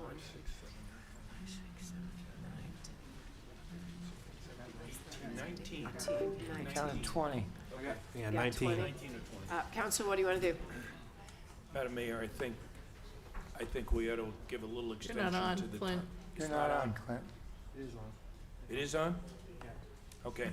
I think we should give an extension of a few minutes more, I mean, you because gotta there's be so s- many people who want to speak, but. All right, would I you like to make a motion that we extend 20 minutes to a total of 20 minutes per I side? think that's fair, 20 minutes per side.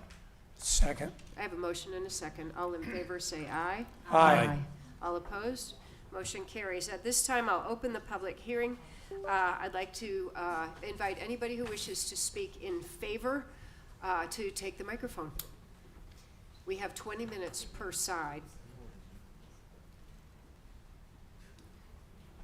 My name is Joe Paletta. I am a commercial real estate broker in Peachtree City, and I thank you for the opportunity to talk a little bit about our property. So, as was mentioned before, we were annexed into the city, and we have our offices at this location, so it actually worked at that time for us. Same with Dr. Bost and the chiropractic office. So what's happened is we put our properties together, and because we didn't need to sell the properties at the time, it allowed us to be very choosy on who we looked at to try to sell a property to. So we've had several car washes. We've had a tire store that have wanted to purchase the properties. Nothing else. So what that tells me from a real estate perspective is the marketplace is telling us what the property wants to be. And there is a need, obviously, for a car wash, as you saw from the slides.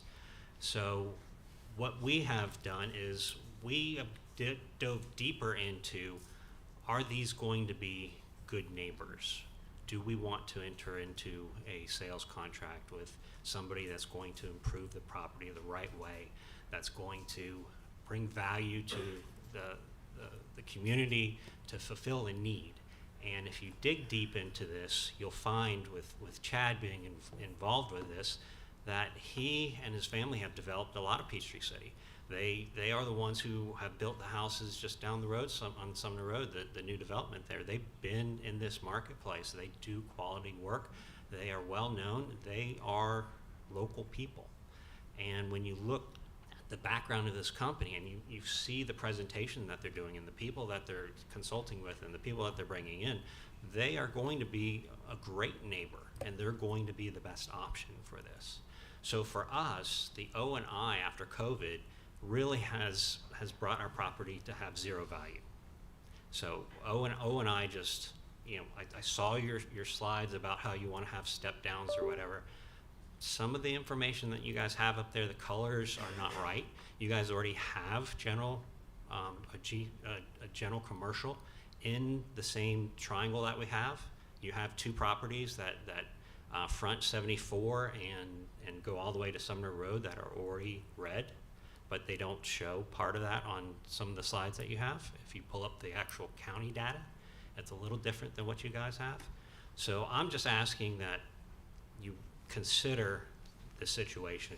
You consider that our properties as O&I are a zero value sum right now, and you look at these guys who will be good neighbors. And I know the fear factor, and I know people don't like change, and you know, when the medical buildings went up that were over there were pushback on that from some of the same people that you're gonna hear from. But for us as property owners, the property is worth zero right now as an O&I. So we appreciate your consideration. You got a lot of people to hear from, so I'll stop.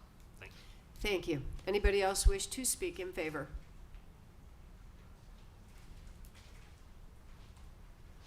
Madam Mayor and Council again, and neighbors of Peachtree City. So I understand the resistance because I've done this now, as I said, 13 times. I understand your fear. I truly do. But we have been awarded rights to our auto spa in Alpharetta and in Brookhaven. And we're working with Johns Creek right now. And if you know those municipalities, you know that they're as strict as any municipality on the planet. So we're not a typical person that's going to come in there. We clean our property daily. We have a Chick-fil-A mentality. We want to serve the community, serve our people. We want to feed into our employees. We want to bring up great people. That's what we do. So I understand. I do. I go through these. Once a month we go in here, and it's never, yeah, we want a car wash. Not one time. But I promise you, number one, you're all going to get free washes for a month. Okay? So, seriously, we're not the typical people. I know you may go to our competitors, which are a Caliber here and are a Tidal Wave. They don't do any noise reduction in their tunnel. They don't have their noise reduction walls. They use old vacuum systems that aren't fully enclosed with urethane within the cinder block walls to make them completely silent. We had to hire a sound expert, he's not cheap, to go to one of my facilities and create all these studies and charts for what we already know we do. We had to do that to get it approved in Alpharetta. We have to do it in Johns Creek, and we're being demanded to do it in Brookhaven as well. And in Brookhaven, what is my rear setback, Mike, on that back house? Do you recall on from our property to the house, to the homes right behind us in Brookhaven? How far is that? 30 feet, 35 feet, 40 feet? So it's from here to that wall to a house. We had the same noise studies done. Okay, so I understand your fear, and I'll look at the maps. I've driven the roads. I looked at your neighborhoods. You're not going to be impacted. The noise level of the traffic on that road is greater than what we create.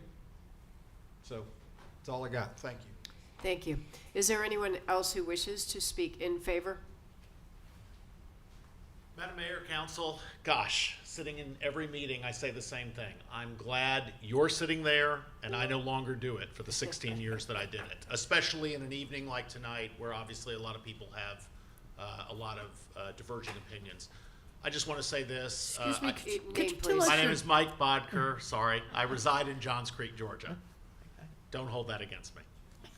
I will say this. I've had the opportunity to work with the city managers, mayors, and councils in all of the jurisdictions that I have represented Mr. Calianides in. That includes Brookhaven, Alpharetta, Johns Creek. So Alpharetta is the only one that's open currently of those jurisdictions. It was a very difficult zoning process. You had a planning commission that actually voted against them and a city council that voted for them. And since they've opened, they've now been open how long? 4 months. There has been one issue raised, and within 20 minutes of it being raised, it was addressed. So I know that Mr. Calianides and his staff are very community oriented. They mean what they say. They're going to build the highest quality product in this type of market. And I'm the one who actually asked them to get the sound engineer because I was here last time and heard the concerns, and I wanted to make sure that those neighbors were properly taken care of. Thank you. Is there anyone else who wishes to speak in favor? Seeing none, is there anyone who wishes to speak in opposition? I saw you, I did the head count. We have 20 people and 20 minutes. So I encourage us all to make your voice heard, but we don't need to repeat the comments of others. And with that, I'll open the microphone. Who would like to go first? Hi, I'm Jill Jensen. I've lived on Wellborn Road for about 23 years now. When I lived there, we knew what that place was zoned for. We would like it kept that way. It's not a good look for the beginning of our city. We don't want it to be Riverdale. We don't want it to be Alpharetta.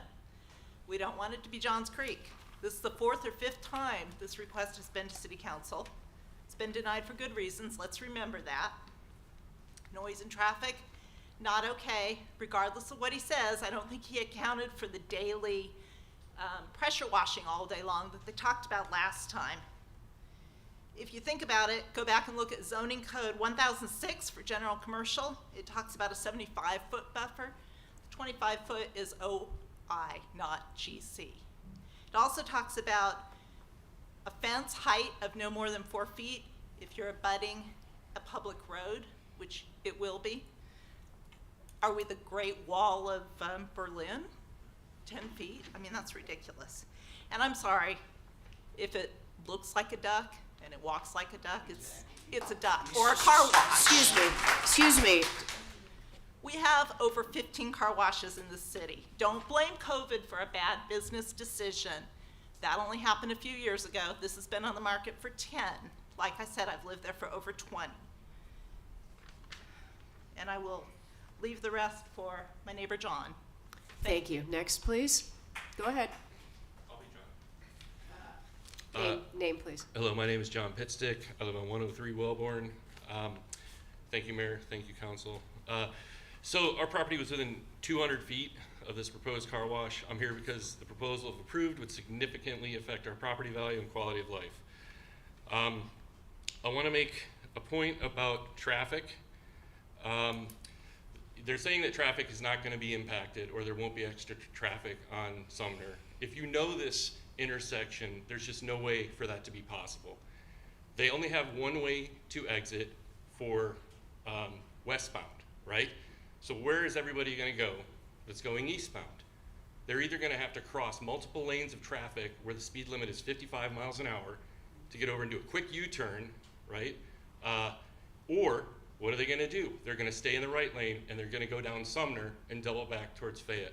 So there's just no way with the setup as it is, unless you create another light at their exit, that it's not going to put extra traffic on Sumner. And by the way, Sumner has high foot traffic, high golf cart traffic, and no path and no sidewalk, super dangerous. I want to make one other quick point about economic viability. I researched it a bit. I also researched the for sale aspect of these properties. The only thing I can find is on the one of the owner's individual company website. I can find nothing of any listed and for sale on any publicly available website. Might be wrong, that's just what my research found. And it also, Constitution keeps coming up here. I understand everyone has a right to their property. We have rights too, as the neighboring properties. But I want to quote something from the Georgia Supreme Court. This is from Gwinnett County versus Davis. This is a very similar situation. Evidence only that it would be difficult to develop the property under its existing zoning, or that the owner will suffer an economic loss unless the property is rezoned, is not sufficient to support the legal conclusion that the owner suffers a significant detriment. Thank you.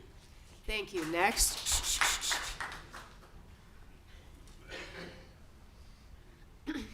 Good evening. My name is Sarah O'Neill. I'm at 113 Sumner Place Court.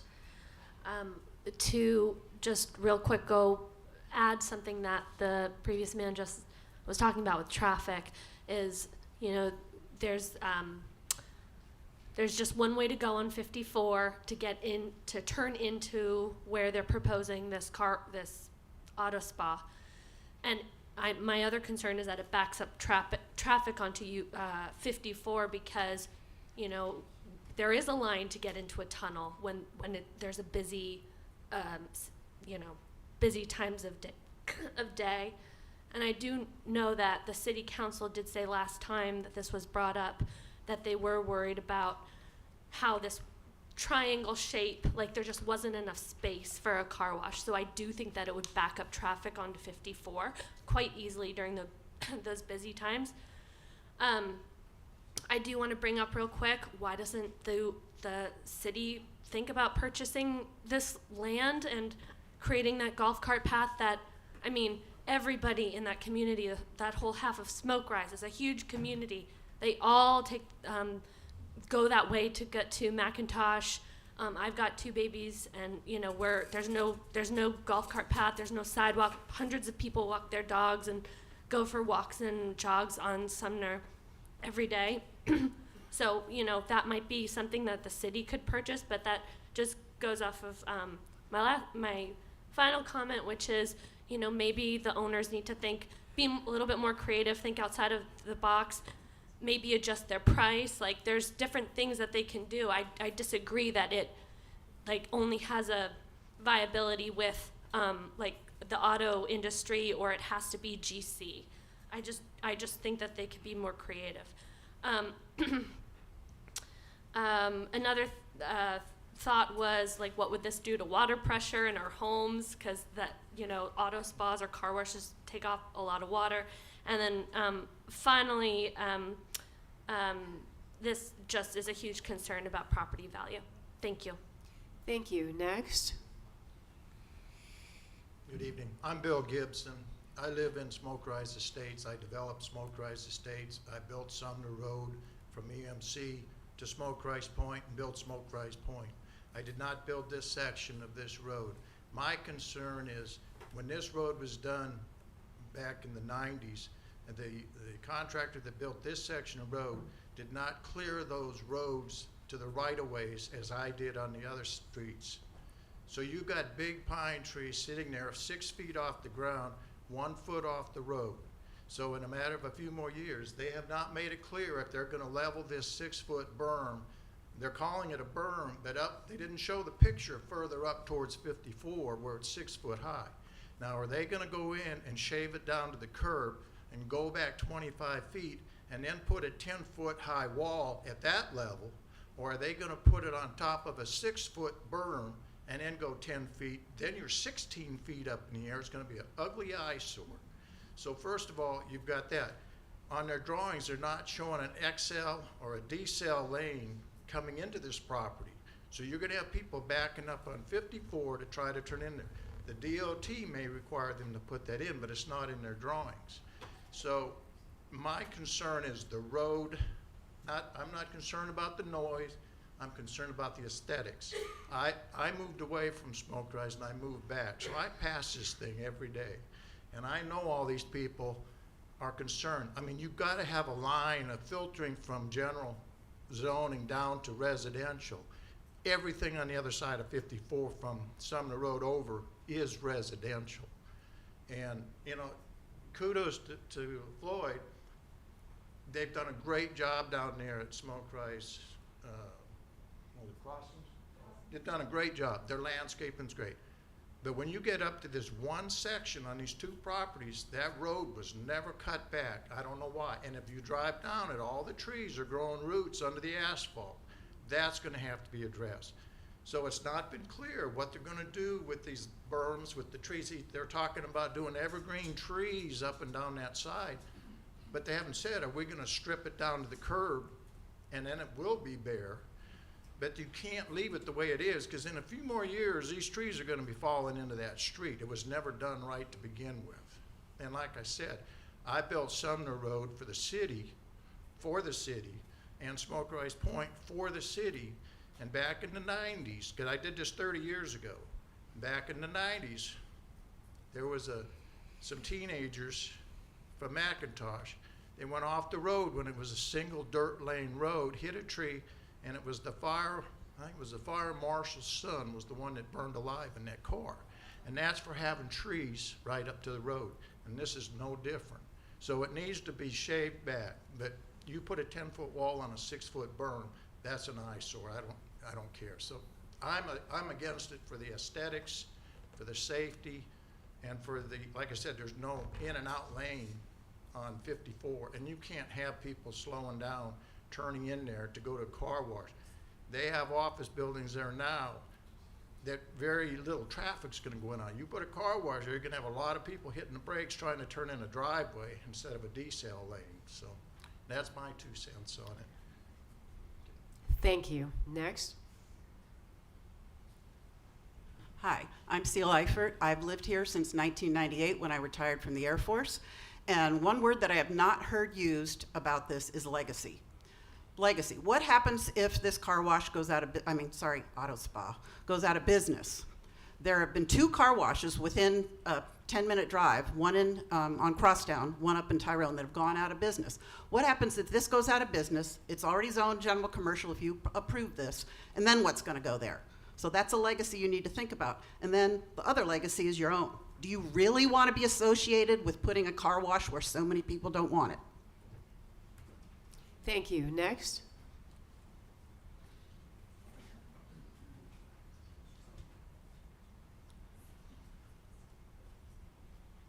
Hi, good evening. I'm Julie Super. I live on Lloyd Get closer to the microphone. I'm Julie Super. I live on Lloyd Road in Peachtree City, right in the heart of Smoke Rise subdivision. And the concerns that have not been addressed as much that I'd like to talk about are the at exit coming out of this car wash onto 54. There's a very, very short period or space to the street light at Sumner. So, as this other gentleman said, you could either make a U-ey there, or they're going to be turning onto Sumner, or they're going to back up the traffic at that light, because if everybody in Smoke Rise knows how long that light is to get across 54 at Sumner to go to Publix or Dunks or Starbucks. So when they do come down Sumner, they're going to get to the end, and that's Smoke Rise Point right there. You can go right to try to get back onto 54, but there's no light on that end. They'd be trying to go across, or they're going to go through Smoke Rise. They're going to go down Lloyd Road, they're going to go down Smoke Rise Point, and they're going to cause more traffic coming through. So traffic's a consideration, and the same thing with there's no paths. The paths the kids take to go to school is at that intersection at Sumner Road and 54, and that's extremely dangerous. So please, please use your conscience on this one. Thank you. Next, please.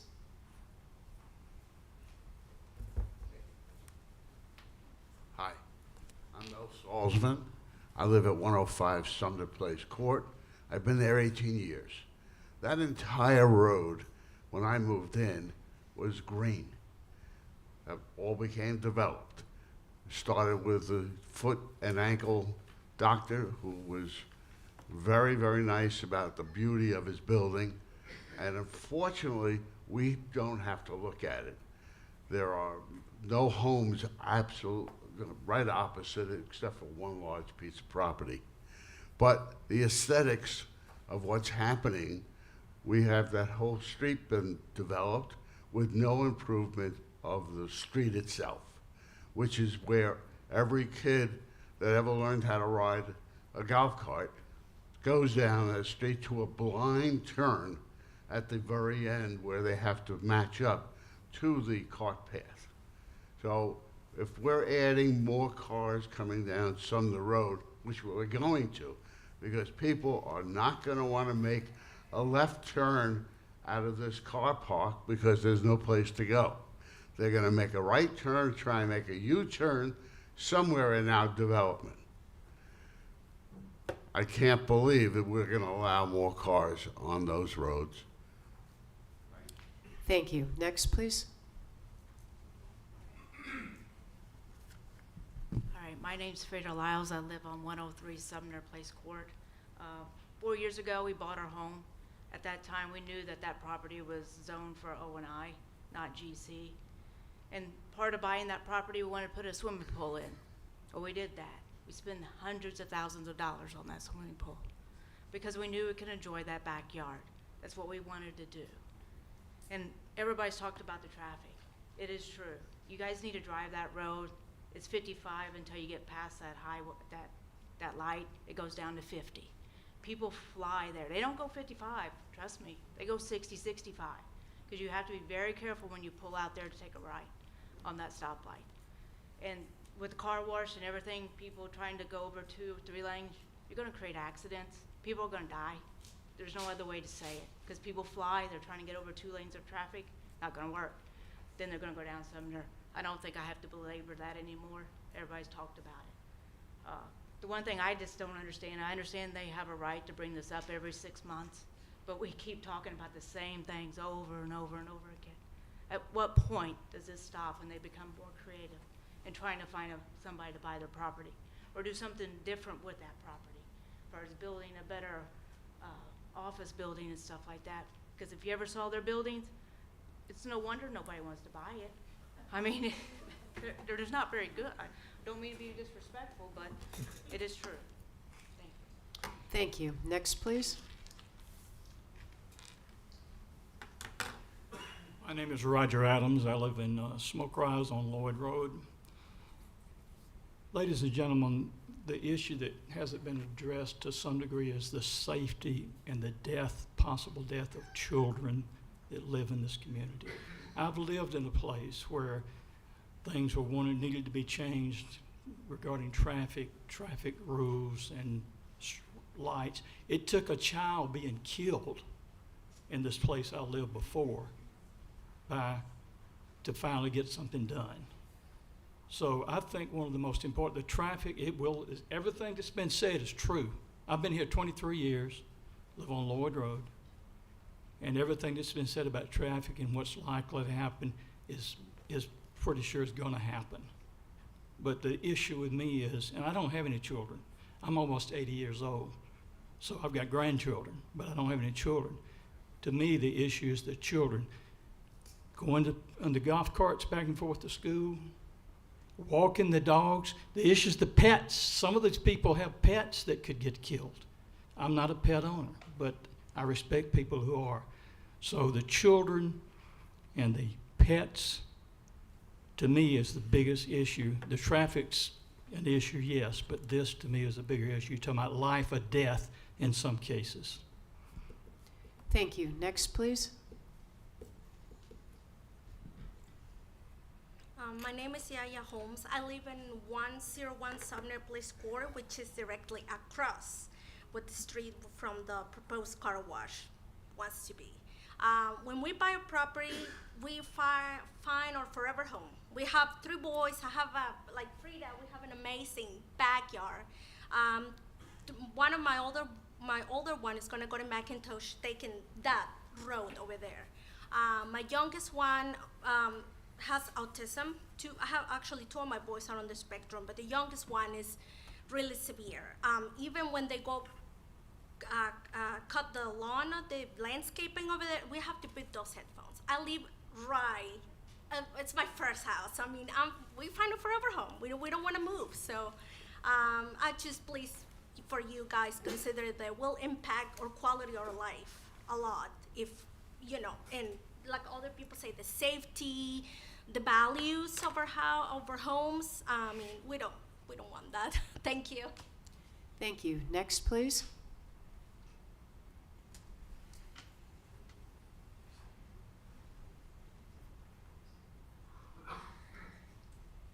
Good evening. My name is Debbie Collette. I live in Smoke Rise also.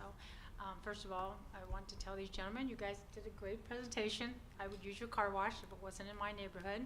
Debbie, could you speak into the microphone? I said I would probably use your car wash if it wasn't in my neighborhood.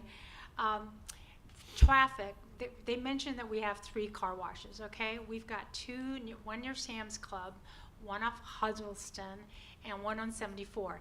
And if any of you have seen those car washes, when they're busy, the traffic is stopped out into the street. Cars are sitting on the street waiting to get into the car wash.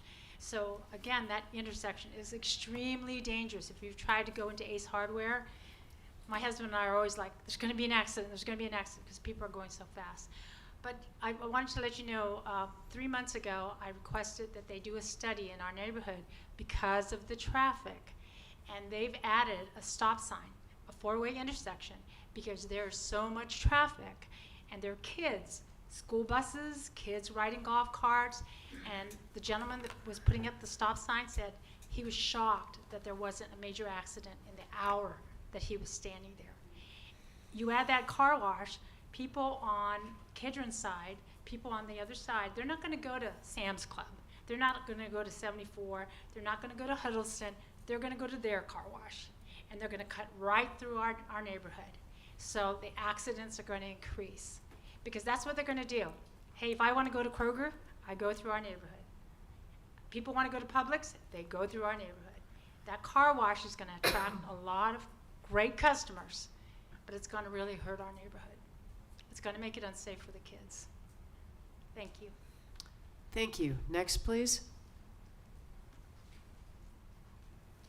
Yes, thank you. Chris Reynolds, Sumner Place Court, right across from there next to Yaya. I guess the question is do you really want to crowd that intersection even more than it is, especially with the speed that it is? You've got Publix across the street and all this other commercial all the way on the other side of the road. On our side of the road, there's only residential, and so it's going away from the step-down plan, totally going away from it, no matter what the colors are. And it's just in a spot that's very crowded, and quite honestly, why doesn't the auto spa move down the road a little bit more toward Fayetteville? There's plenty of open space. There's plenty of places where there's no residential. Why cram it into this spot here, where it's going to obviously affect so many people here, as they've said so well. Thank you. Thank you. Next, please. Hearing none, I hereby close the public hearing. Council? Mr. Holland, do you want to start this time? I didn't mean to turn to my left all night. That's okay. Very honestly, I have no comments or questions at this time. Okay. Comments? Sir. Just to make it clear to all the people out here, I truly believe that safety is a major concern on that road. I have a doctor that lives at the tail end of Sumner Road, Dr. Ranadive, and I go to his office a lot. And I typically go up 54. I turn left and get into that end of Sumner Road and then go into his office. But when I leave, I go back up Sumner Road and come up to the light and then take a right-hand turn so I don't have to spend a lot of time at the light, because you can turn right on a red. So I do believe you. I know very seriously how the people go up and down 54 a lot faster than I would really like to see them go. When I'm going up 54 just to get to Fayetteville, people are going by me at 60 miles an hour. And I think that's a very dangerous road anyway. We certainly don't need to have a lot of people trying to make U-turns or stopping to try to go into the car wash or whatever facilities there. So I hear you, and I think there's a lot of people that understand what you're saying. Safety, safety, safety on Sumner Road is really a problem for us. The traffic on 54 is really a problem for us as well. That needs to get controlled. I've talked to Chief Moon about it, and she does all she can with what she's got, and I think that we've done a lot. The city manager has done a lot this year to try to get more traffic, police officers and stuff that we can really use in the city. So please understand that I think many of us in the council understand that safety is a major problem, not just there, but in other places, but certainly there on Sumner Road. And I'd like to see things done that would either widen the road or put in a golf cart path. I've heard that. I've been here 24 years since I retired from the Air Force, and Sumner Road hasn't got anything. And everybody's talked about putting in a golf cart path so the kids can get to high school safer. So I think that's something that we really need to look at as we go down the road. Thank you, Madam Mayor. Thank you. Ms. Brown or Ms. Johnson? I actually have a couple. You want to go or not? You Okay. go ahead. I have a couple of questions, Robin. On the site drawing, there's no cart path anywhere. What's the minimum requirement for the cart path to connect from where to where?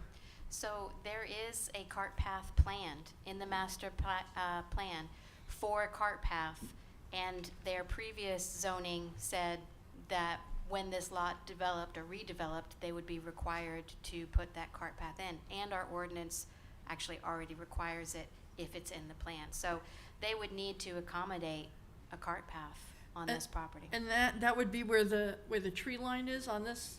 Well, Or no? not if you have a condition that says that that's a 25-foot undisturbed buffer. Undisturbed means that we could not grade it to put in a cart path. So they would have to find somewhere else on their property. And it would have to go north to south? Where? Where would it have to? Well, that's really when this plan puts paths along a corridor, it is the corridor that it's considering, not which side of the corridor. And so, and I think that's the trouble. I'm going out on a limb here, but. I'll talk. Okay. Yeah, I was gonna say, it's in the master plan, and you all had a Right. peek at the master plan. We talked about it this week. When we do the master plan, it's just a line on a map at that point of we know we need to do this in this area down this road, but no design has been done. So yeah, we've put a line on the side of a road and then gone to design it and figured out it needed to go on the other side of the road. So we don't have a design. We know we need to have a path here, but we don't know if it needs to go on the south or north side of the road. Okay. Thank you, Justin. At this time. Another question that I had was, the planning commission didn't get any of the data from Dr. Cunifer, correct? That is new data, Okay. as a result Is- of the comments from the Planning Commission public hearing. Yes, ma'am. Is there any requirement to take that significant data and send the whole issue back to the planning commission, or there's no requirement to Right, do there's that? no requirement. Okay. You can always, I mean, you're city council, you can have the authority to do that. I always say that the purpose of the public hearing process, the two-step process, is so that the applicant has the opportunity to hear that first round of comments and respond to it, and that's what they've done in this case. Okay. Sorry, all these questions came just from the presentation and the comments that the people made. I didn't have a whole lot of questions beforehand. You know, the 10-foot fence is not, a 10-foot wall is not permitted in our ordinance. So if we were to make it a condition, it would either have to be a condition of zoning, or they would have to then come back to allow a 10-foot wall, because our maximum is 6 feet. Okay. There was mention, Madam Mayor, I don't know whether you want. Microphone, please, sure. That, just to address, the height of that was a misconception. What Dr. Cunifer was referring to was the berm that we plan to extend down Sumner plus the height. We understand that there's a 6-foot fence height Okay, limit, and then I okay. think you can go to 8 with, Inside the setbacks, you can go to 8, but not on a property line. It has to, but you can have, if you have a berm, then a 6-foot tall fence on that. That would be permitted. that's what we're referring to, because that berm is at its maximum height, almost 6 foot high. And it tapers down to 2. We'd like to extend that out and then put the fence on top. And Dr. Cunifer can explain that 6 foot is sufficient for that sound mitigation factor as well. Thank you. Thank you. Okay, the next, I'm sorry. The Not next at all. question is about the acceleration, deceleration lane. Do we have any idea? So when there's a change of intensity of use, GDOT will require what's called a deceleration lane. They no longer even permit a acceleration lane. So they would have to go through the GDOT permit, driveway permit process. And very likely would be required to add a deceleration lane as a result of that. Okay. And the traffic study that was done that resulted in a stop sign that was added, that was, It was on the woman's property. What's your question, Ms. Thank well, you. no, Thank okay, you. yeah. What's your And- question, Ms. okay, Brown? I was wondering, were there any other significant results of that traffic study that would need to be, that impact what's going on here now with the change of use of this property? I'm not sure if it was a traffic study or a speed study, but maybe Public Okay. Works can answer that question. Okay. We'd have to get that information to Okay, you. I was just curious as opposed to, okay, that's the end of my questions for now. Thank you. Ms. Johnson? I appreciate the presentation. You guys did a good job. However, this does not adhere to our step-down process. The thought that I had was, similarly, what if in the future this is not a successful business? What if it goes out of business? Then what goes there, and we can't, similar to earlier when I said, I'm looking at the dynamics here and not so much the actual business, and this does not adhere to our step-down plan, so I would not be in support of this. Thank you. Anything else? I do not have anything else. No. Mr. Howland? Thank you, Madam Mayor. I do have a question on the data that was presented by Dr. Cunifor. I think I'm pronouncing your name correct. No, not even close, huh? What's your question? What's your Okay. question, Mr. The Howland? the data showed that the sound that was taken was only taken over, I think it was 55 minutes or 50 minutes on one day. Correct. And my question is, obviously at 6 o'clock in the morning to 8 o'clock in the morning, or whatever time it was on a Sunday morning, may not be the most ideal time to take those kinds of readings, given the fact that people are going to be coming into that car wash at different times of the day, and maybe even peak part times of the day. They'll be jamming in there so that your noise amounts and the frequency that you're going to have is going to increase on that. Instead of just a few peaks, you may have a peak that will stay up there quite a lot during that time. So my question is on the data only taken at one snapshot instead of over a period of time. The reason I took them on a Sunday morning was to make sure that the ambient noise, things that would be not due to the operation of the car wash, would be at a minimum. There's a very classic characteristic you see in urban noise, where it starts coming up fairly early in the morning, and then you have human activity sound that's dominating your ambient. I want it to be as independent of the ambient as possible, such that the peaks that I was seeing I could attribute not to traffic on adjacent roads, not to folks standing around talking at adjacent businesses, but to vehicles entering and exit and going through the process at the foam work site. What you would see in a higher flow of vehicles through the facility would be, yes, more peaks. The peaks wouldn't go up in level because you can only get one vehicle down that tunnel at a time in terms of each process that happens. So those levels you saw there were the highest they're going to be, whether it's one car going through an hour or 24 an hour. The blowers that you saw that were the big humps that would come up and stay up for about 10, 15 minutes, they'd be going as well. So we definitely chose that time to minimize potential bias from extraneous sources and let me have just laser focus on what the noise generators on that site would be. Understood. I understand your answer on that and the reasons why you did it. My next question is on the frequency.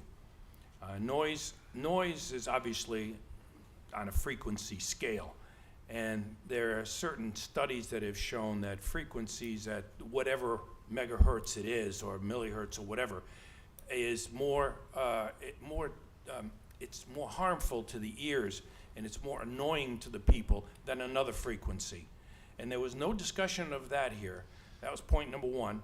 And point number two, the measurement of the degradation of the decibels, I believe it's at double the distance, it goes down by 6 decibels. Did you actually measure that to find out whether that's indeed true? So that's two parts to that question. My PhD is in that, sir. That's been Okay. known since Lord Rayleigh of the late 1800s. Correct. Okay. My expertise is industrial noise control and the physics of acoustics, the engineering of noise control facilities. The use of the dBA scale reflects human hearing sensitivity.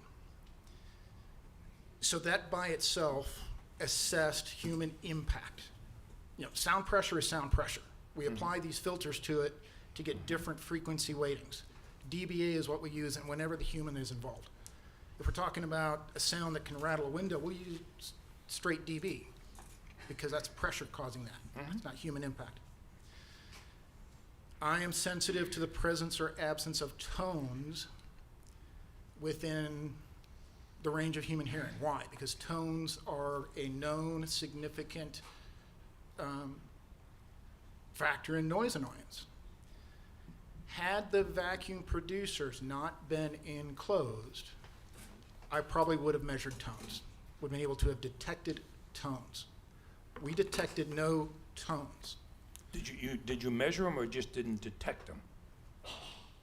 I have third octave band data from 6 hertz to 20 kilohertz. Okay. There was no tones present. The sounds that were being produced are what we call broadband sounds. Are they in different frequency regimes based upon the particular component that's in operation at a given moment? Yes.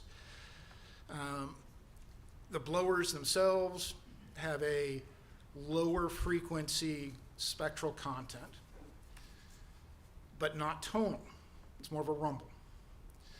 When the blower impinges upon a vehicle, you get some high frequency aerodynamic noise sources, but they're still very broadband, probably above a kilohertz, not tonal. Anecdotally, if I was trying to do an environmental noise study in Georgia this time of year, I'd have problems measuring at night because of insects and tree frogs, because they kick on and scream from 2 to 5 kilohertz. So, yeah. Thankfully, Sunday morning, sun was already up. Those bugs and such were gone. Had gone quiet for the morning. Any other questions? Nope, thank you for your answers. Thanks very much. With that, council, can I get a motion? Madam Mayor, I make a motion that we deny the zoning change. I'll second that. I have a motion and a second to deny. All in favor of the denial, say aye. Aye. All opposed? The denial carries. Thank you very much. Council staff topics. Coming up next week, Wednesday morning, August 7th, is Purple Heart Day ceremony. Wait! Purple Heart Day in Peachtree City, Wednesday morning. Who's going to speak to this? Turn the lights on. I'll speak to this. So August 7th is Purple Heart Day nationwide. Last year, Peachtree City became a Purple Heart City. It's one of the only cities in this area. Just a minute, ma'am. If I may. Sorry, this is important. We've got Purple Heart recipients in Peachtree City like you cannot believe, and our veterans are very important to us. This is coming up Wednesday morning in a ceremony. Please continue. So last year we applied for it, and Peachtree City was awarded the Purple Heart City. So you can go in and out of certain parts of the city, and you'll see the signs, "Welcome to Peachtree City," and just below it says a Purple Heart City. There's not many of them in Georgia, certainly not any around here. Fayetteville's American Legion Post and my American Legion Post have gotten together last year and honored our veterans, our Purple Heart veterans. And that's when we put up the signs, and we had a breakfast down in the library basement. This year, the Purple Heart organization will do pretty much the same things. You're going to see the lights over the bridges and in the tunnels. They're going to be turned purple, so it'll remind you of that. And we're going to have a breakfast down at the flagpole over here on my left, and we'd like you to come. We're going to have a guest speaker, Mike King. You may remember Colonel Mike King. He was a council member for a long time. He's a double Purple Heart awardee, and we've got 6 Purple Heart veterans in our post. Clint Holland and myself, post 50, and we've got 7 Purple Heart veterans in post 105 in Fayetteville. And they'll be coming over, and hopefully we'll be able to get pictures and do the same sort of thing we did. We'll have a quick breakfast, really more of a coffee and juice and cakes and that sort of stuff up at the fountain here.